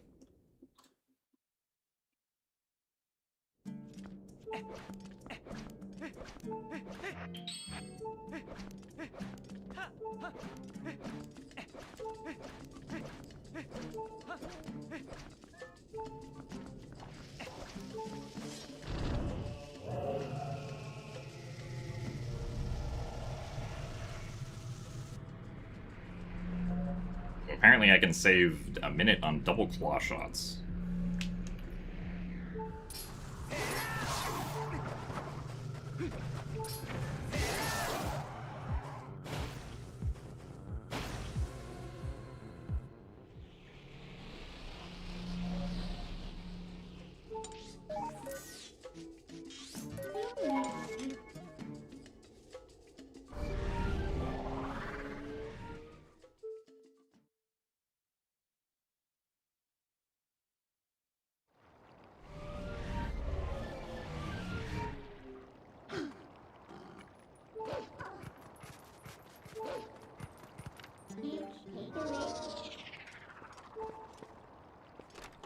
See, does only having one heart present any issues?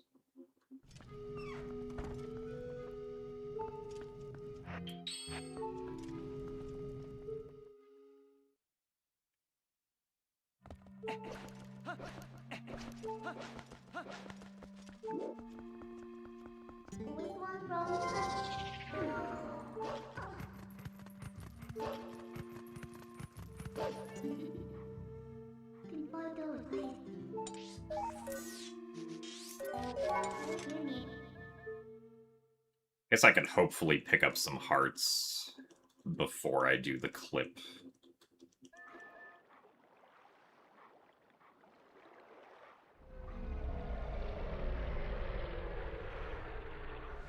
So I just have to make sure that I don't fall both levels down at the same time after doing the clip.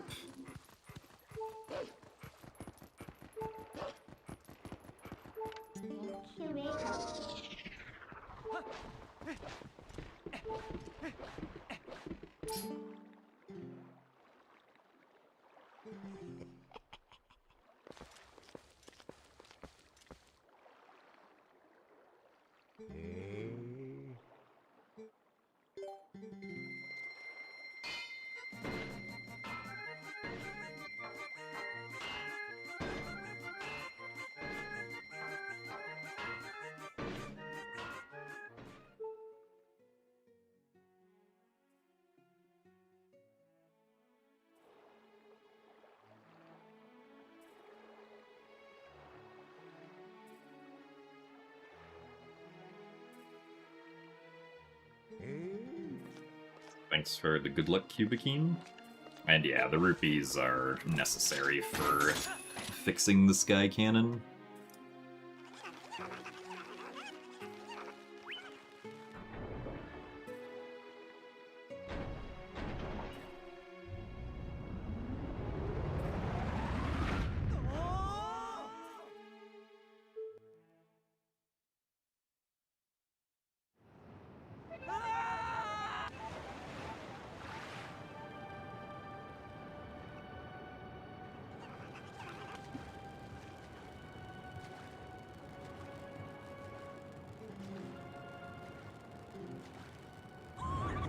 Stallard Skip, the trick itself doesn't have any RNG, but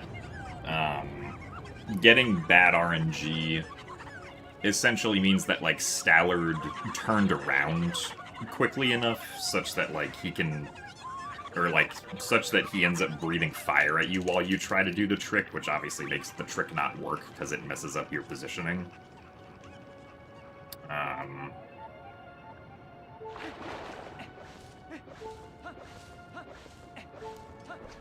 So that's what getting bad RNG for Stallard Skip is.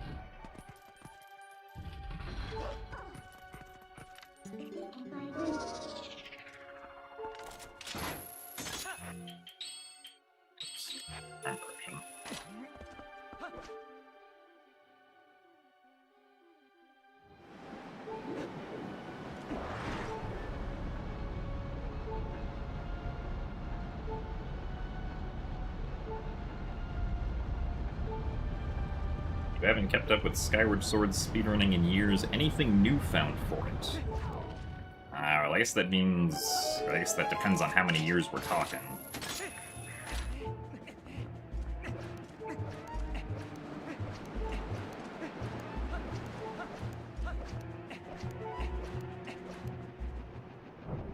There hasn't been anything new found, like, particularly recently, but there's definitely been a lot of stuff found within, like, the past 7 years or so.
Sorry. That will solve our health issues. Last thing you remember is the skip for the Sky Whale in Skyloft.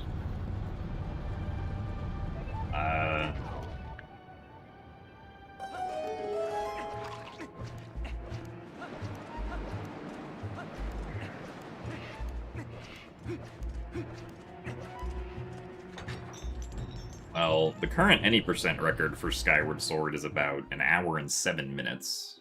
I guess more like 1 hour and 8 minutes, but it does not do anything close to Levias currently.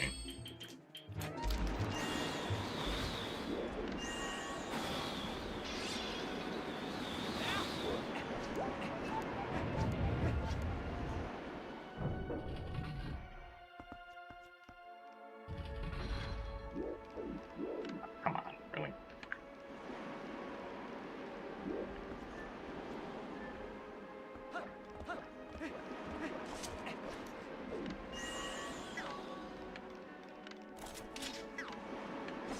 No, darn it, I keep on doing that accidentally.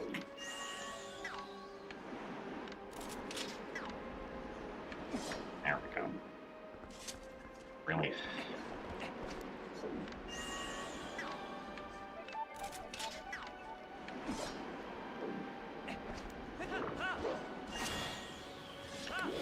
Well, that was not particularly great.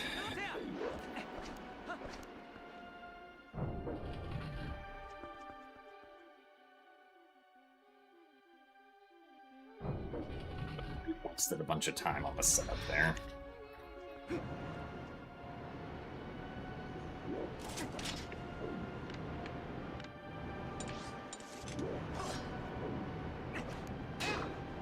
Cool. Gonna work.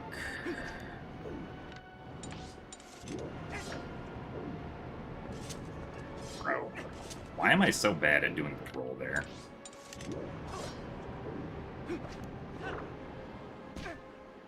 Well, this segment's not great.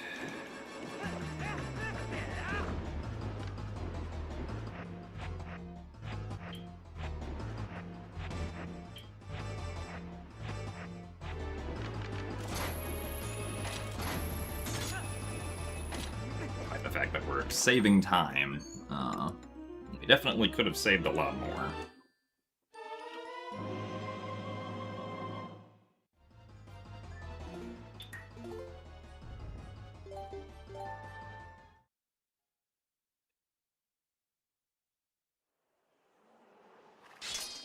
I need to, like, look at the input viewer, like, when I'm trying to do those rolls, because it has to be that I'm, like, pressing A too early before I'm pressing up. This is my mistake on those.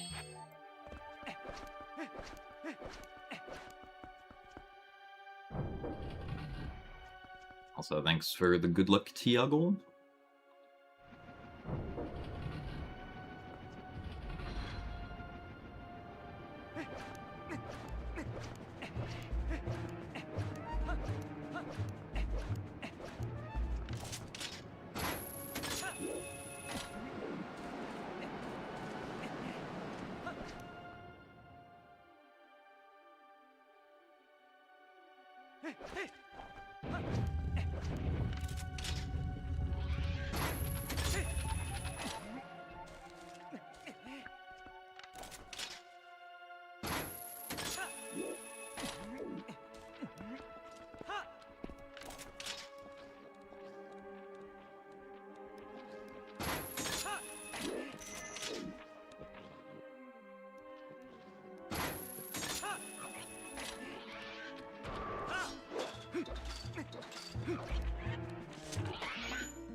We are going to get hit here probably immediately. Despite our best attempt to avoid it.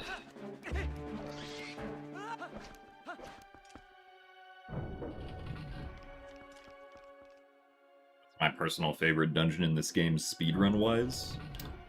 That would be Snow Peak Ruins.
A good cycle there.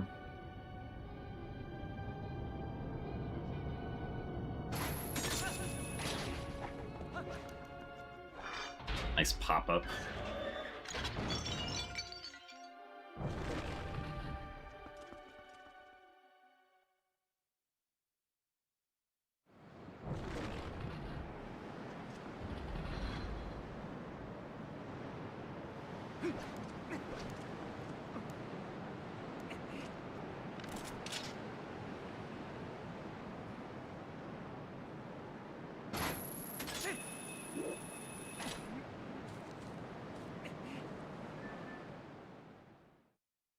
Okay, well.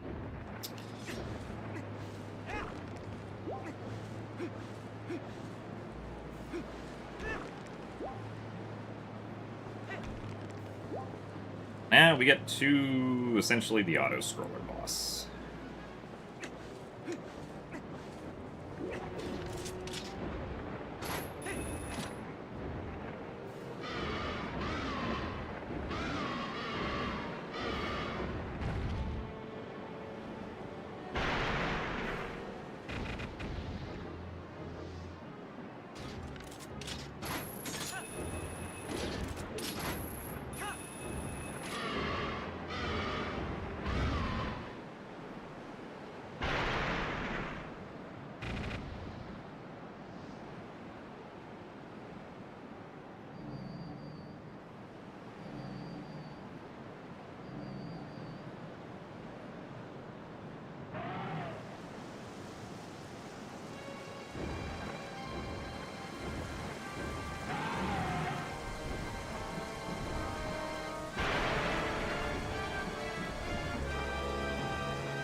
Thanks for the good luck, Orion.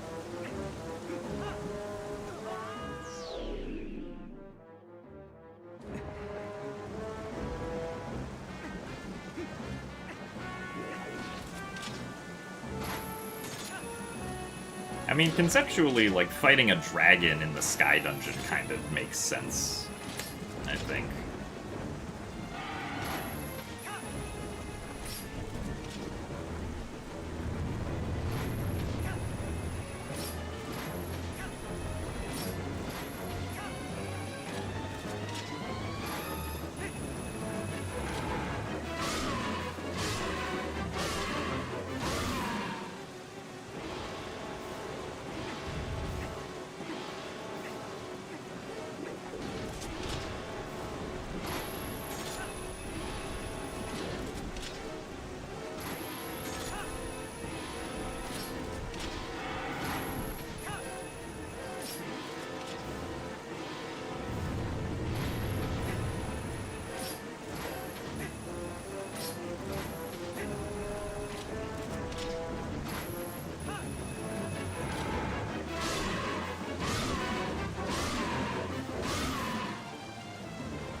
I remember thinking this boss was really difficult a long time ago because you kept the Zora armor on. Yeah, keeping the Zora armor on does make the fight pretty unforgiving if you get hit by the fire at all.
I believe the Zora armor text does tell you about the increased damage from fire and ice attacks.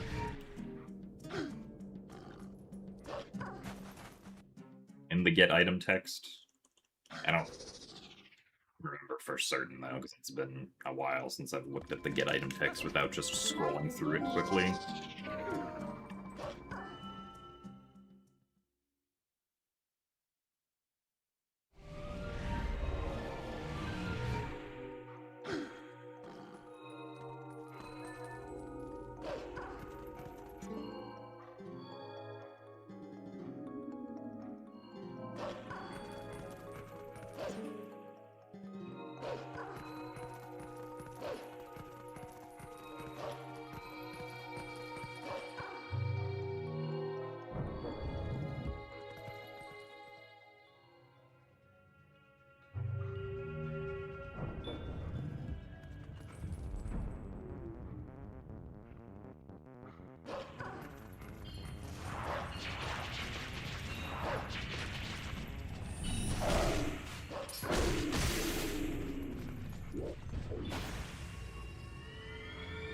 Did it not tell you in the menu? I thought I remember it also saying it in the menu.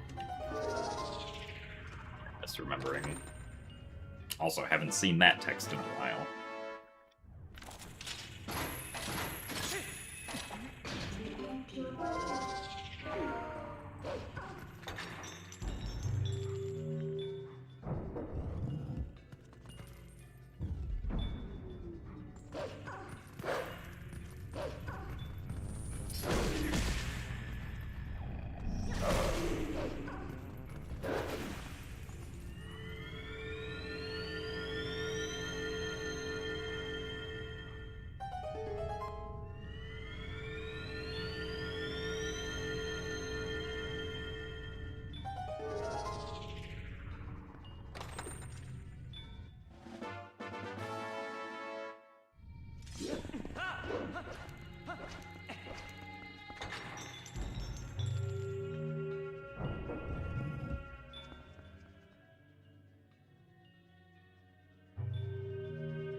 Oh, okay, it does tell you in the selection menu.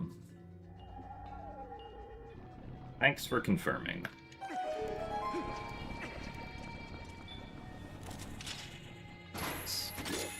Apparently I didn't hit C up to go into first person there.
Okay,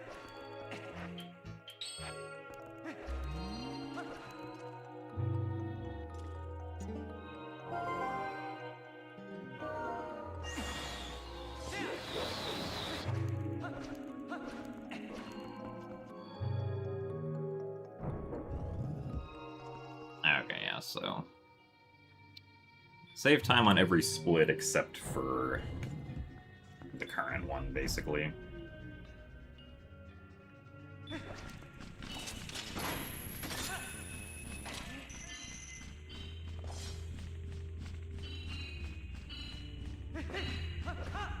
Ah.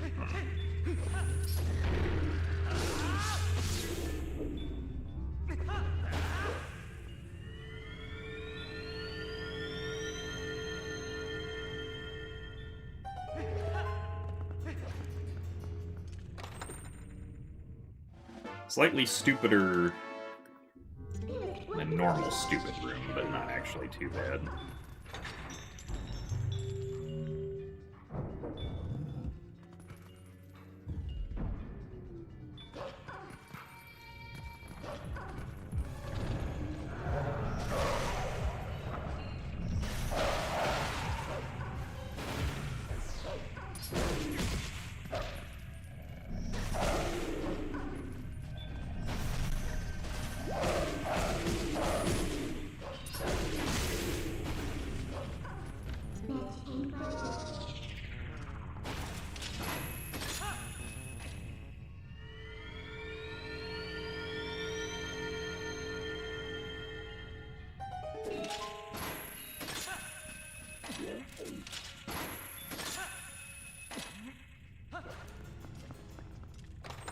Did not mean to do a roll there.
Silly. Surprised the facing angle was off there.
Alright, not too bad.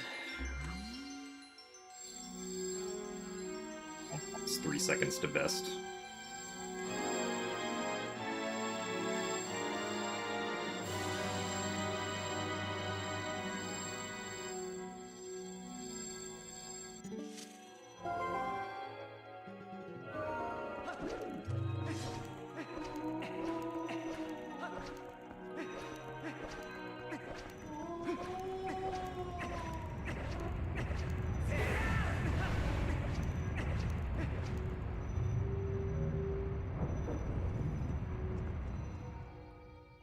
Well, I don't know about getting best segments the rest of the way, but if I can save most of the time that I have left to save, then I'll be pretty happy.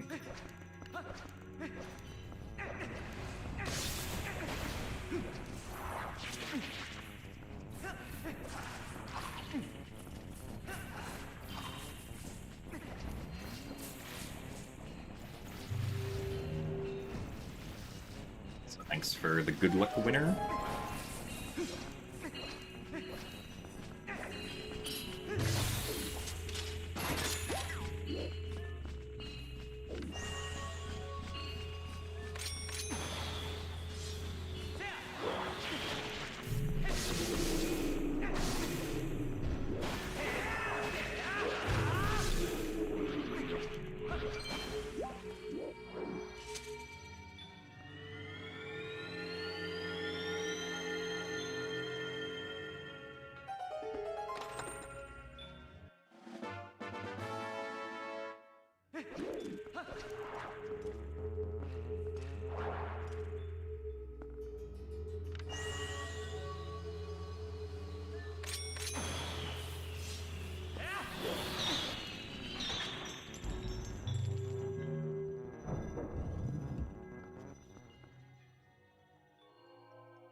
The time save, I guess like the segment that we saved the most time on was Spinner, because my PB's Spinner segment was pretty bad.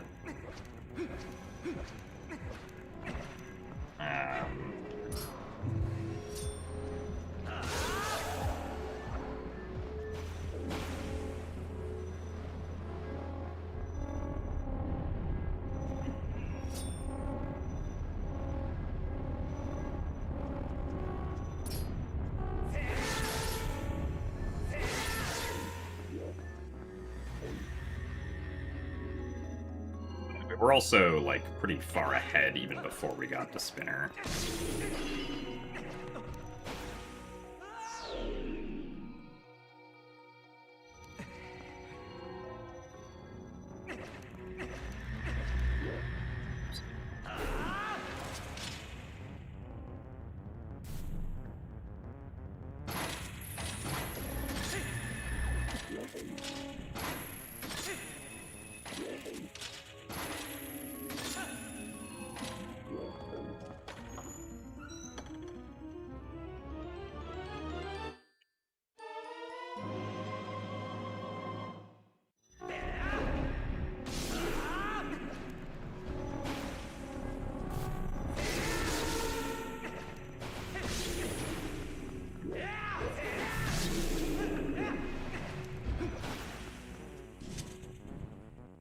That was also kind of slow, because it took us a while to find the claw shot target.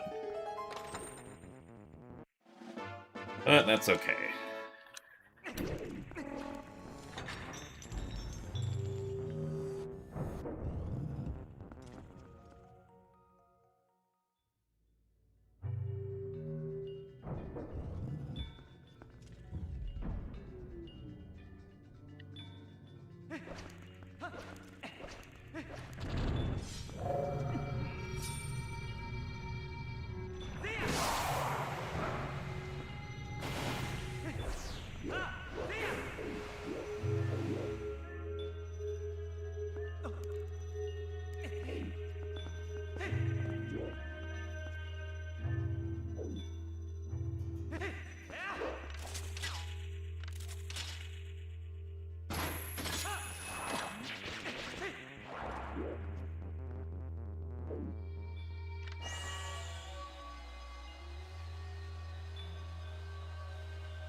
Really?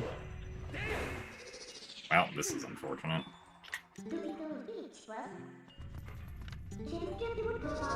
I thought we would make that, but I guess I should have jump attacked.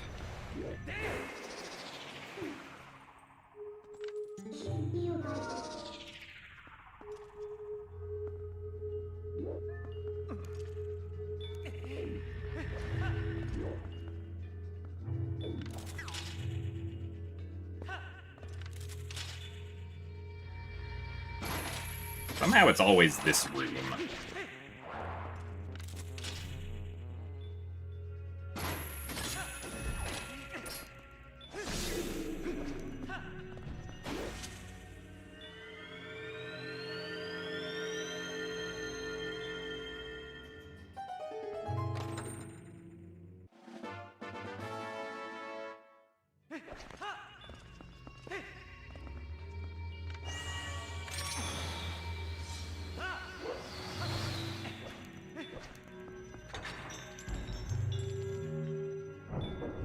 Thanks for the good luck, Julian Bates.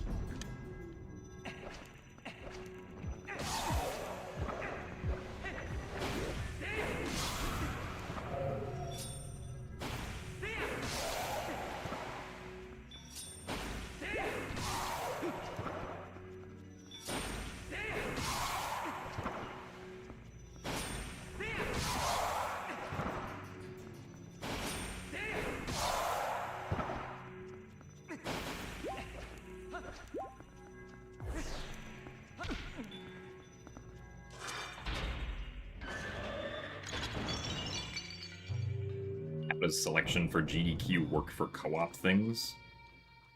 I mean, the selection works that, like, both Momo and I submitted, like, co-op randomizer together with the intent to run the randomizer as a co-op. I don't think GDQ usually tries to, like, change,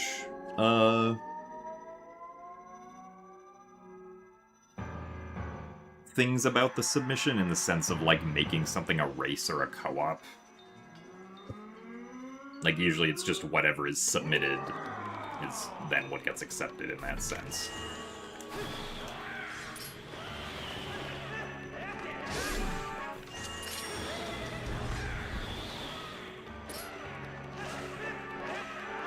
Oh, come on.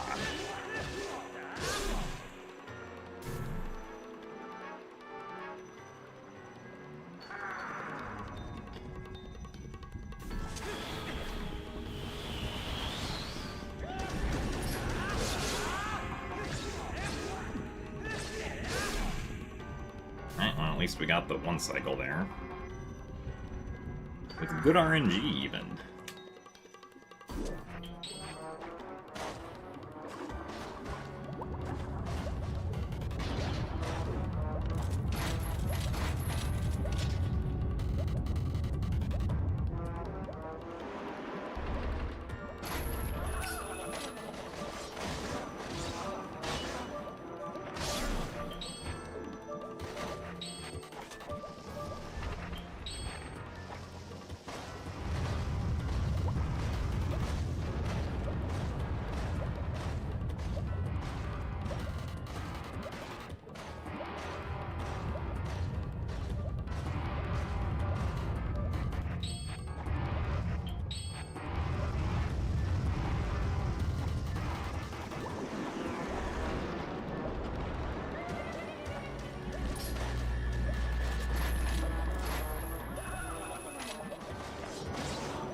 Yeah, Spike and I also submitted Twilight Princess Randomizer as a co-op back when we ran it in 2024.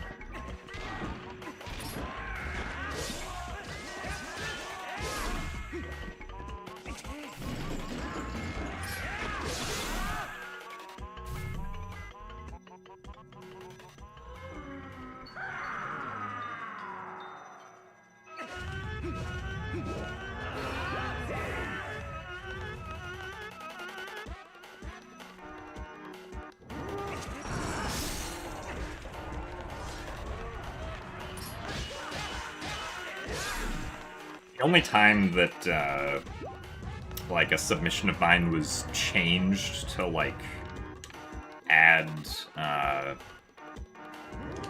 another person, I guess, was when I submitted Wind Waker Randomizer to GDQX 2019. And Linkus also submitted Randomizer, and they accepted both of us as a race. For the event.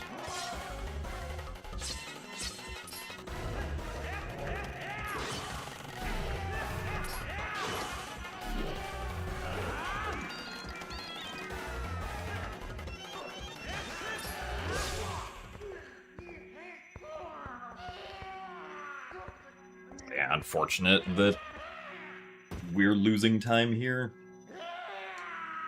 I really should have been able to save all this time if I had just jump slashed onto the platform.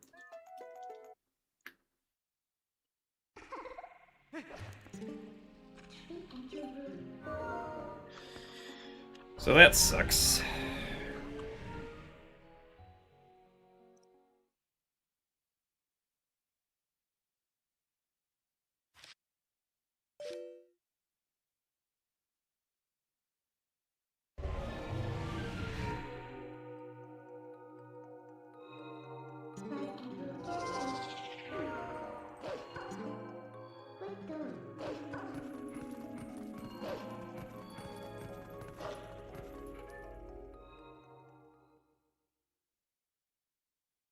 So thanks for the good luck 64-bit. No, Stupid Room didn't lose us any time. Stupid Room is part of the Saul's segment.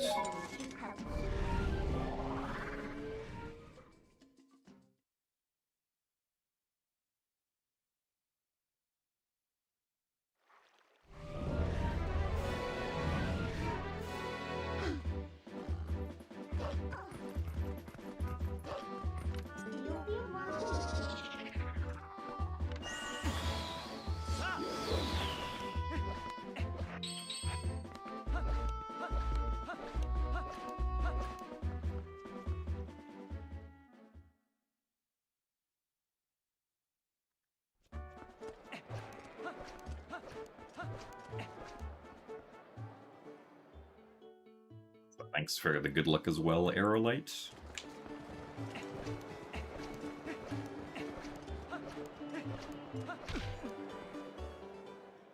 And good bonk.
Three minutes came from the fact that my PB had a lot of mistakes.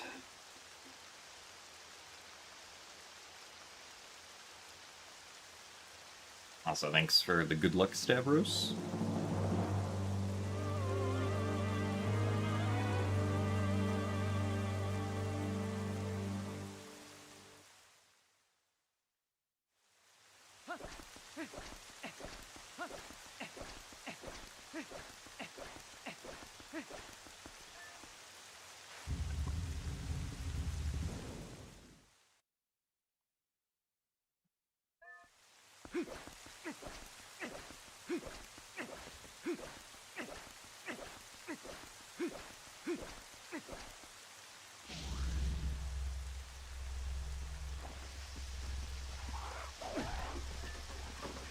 So thank you very much, Cloud, for the raid.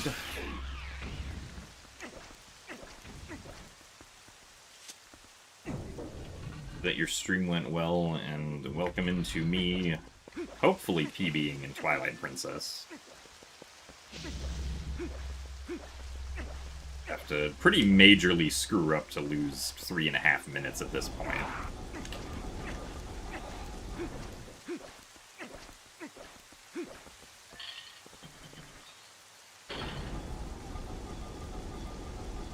So thanks for the good luck, Dean.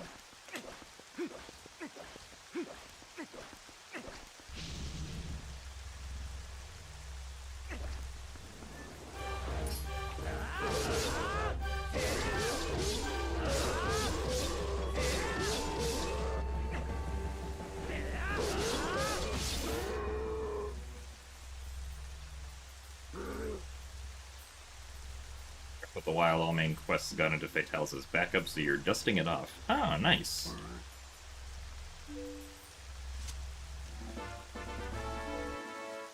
That sounds pretty cool. So thanks for the good luck as well, Zatzik.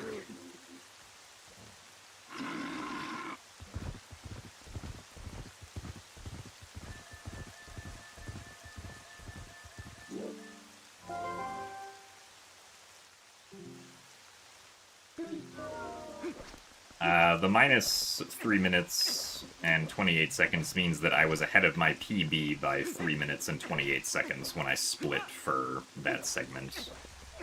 It does not mean that I've saved that much time on each segment. The time that I saved on each segment, or that I save on like any individual segment, is the difference between how ahead or behind I am on that segment versus the previous one, so...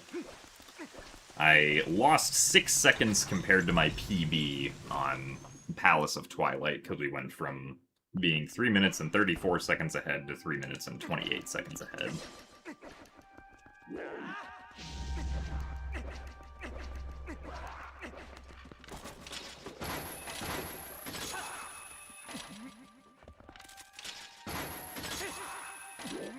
So thanks for the good luck, Vivianite.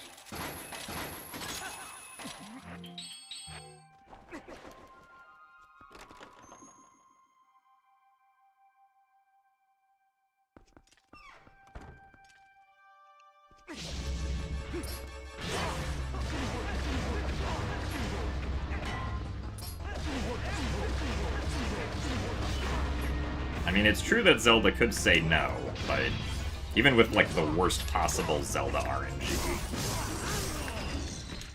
I still would not lose, like, 3.5 minutes. Because worst possible Zelda RNG would lose me, like, probably 2 minutes or something. Over, like, the best possible RNG.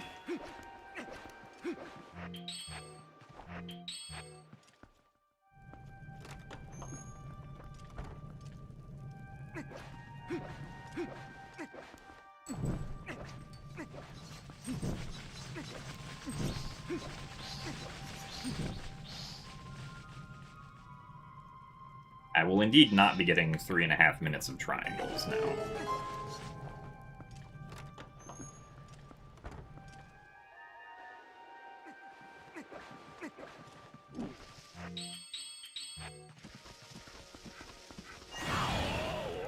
Really? Come on.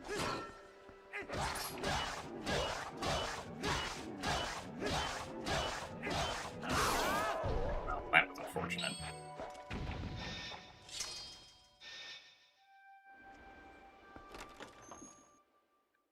And probably means that I'm not saving time here.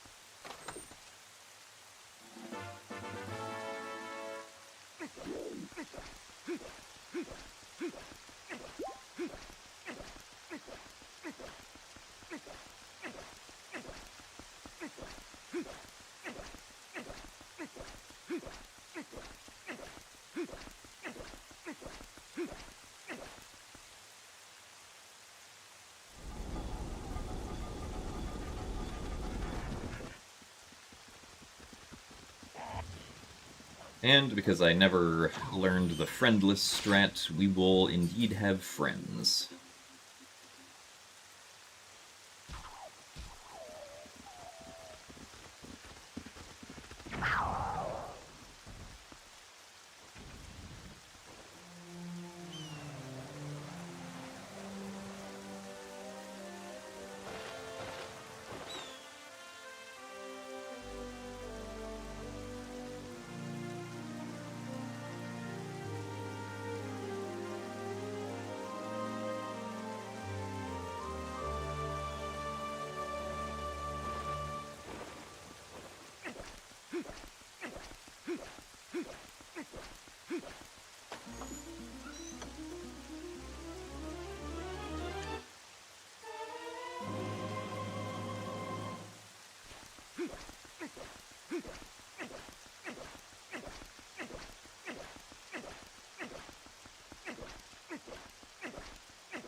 And to keep the double claw shots out, but I guess it really felt like putting them away.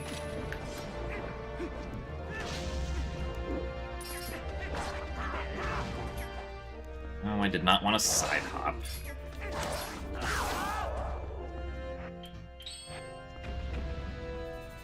Wait for this cycle.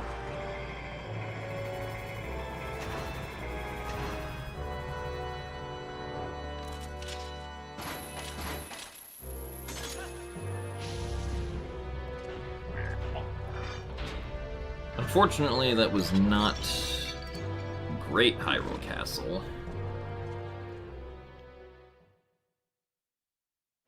I want to get a 246, I'm gonna have to get some pretty good Zelda RNG.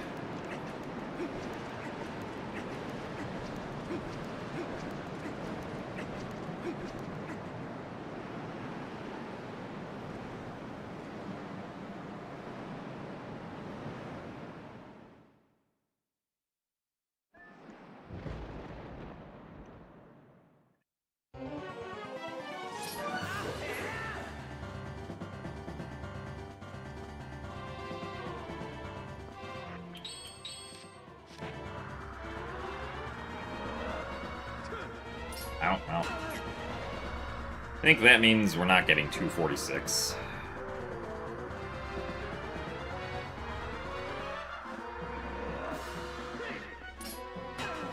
And we're at 9 cycles minimum now.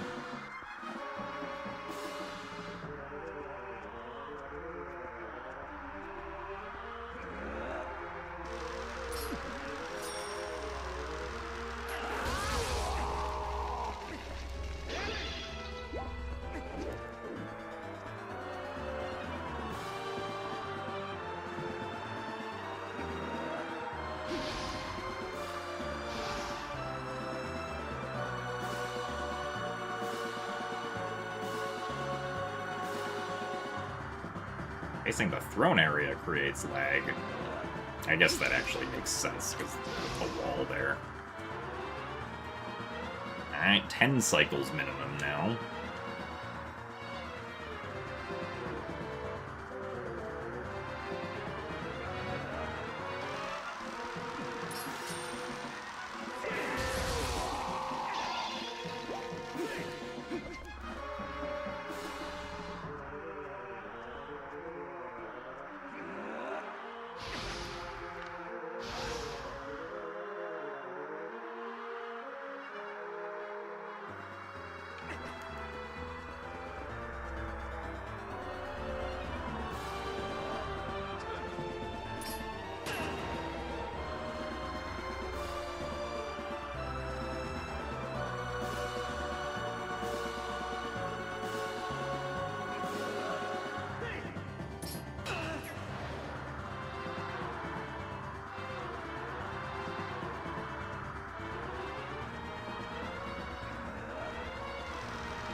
10 cycles, unfortunately.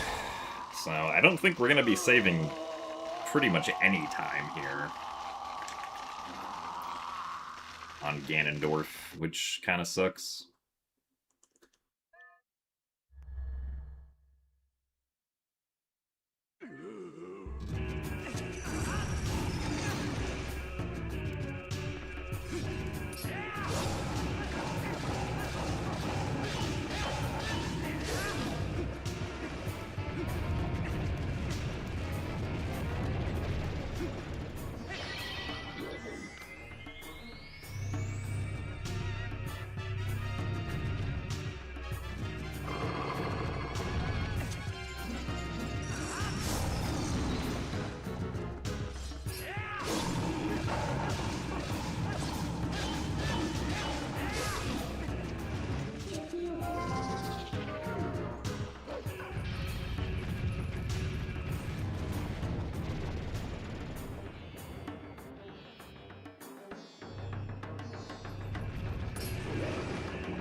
I think my PB was also a 10 cycle, which is why I have 47 seconds of time save compared to my PB on this split.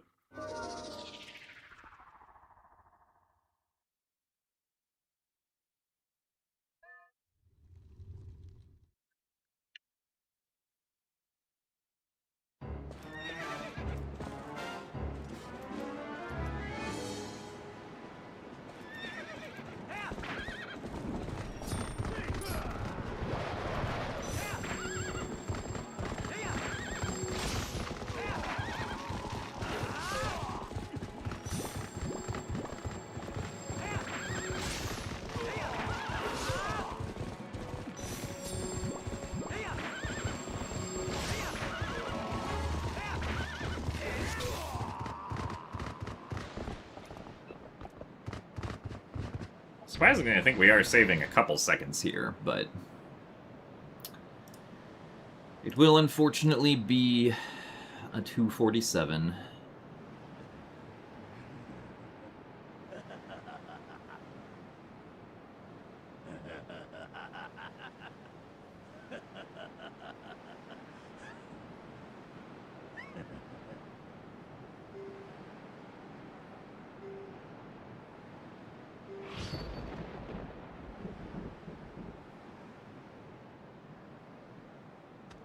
I might have fallen off Epona in the horseback phase in my PB. I honestly don't remember.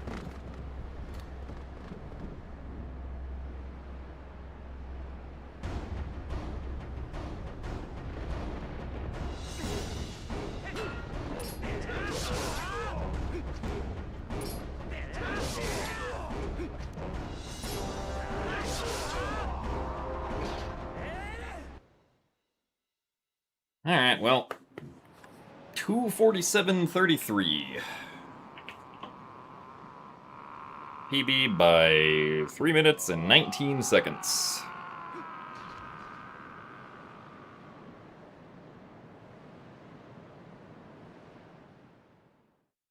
Thank you guys for the GGs. Thank you, Joshi, for the 100 bits. Stavros for the 25 bits, and Apes for the 100 bits as well.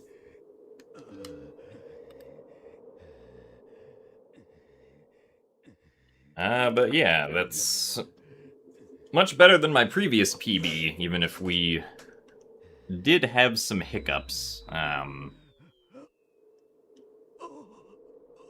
The first, like,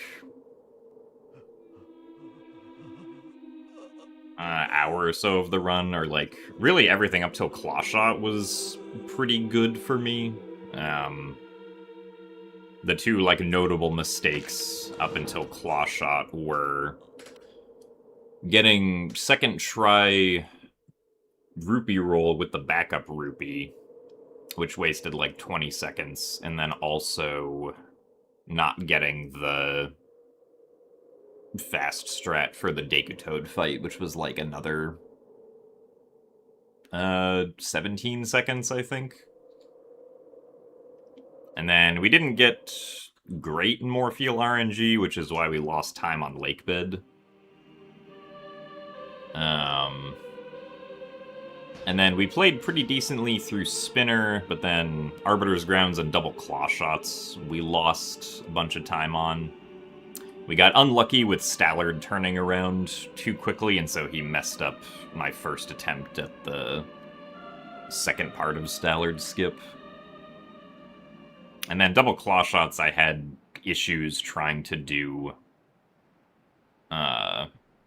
the forward roll for displacement clips, where I think I was just pressing the A button too early. And I need to trust that I will not press the A button too late, essentially, because I'm pretty sure that's like a 6-frame window, which is kind of generous. And then the rest of City and Sols were good, but then we lost a bunch of time on Palace, Hyrule Castle, and Ganondorf, so... Endgame was a little shaky, but good improvement. I think I'll probably still try to get a better PB.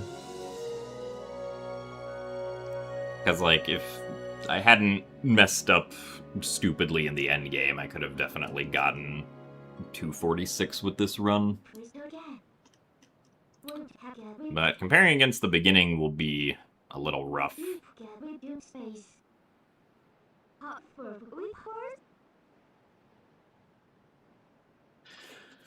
Anyway, I think that's going to be it for me for today.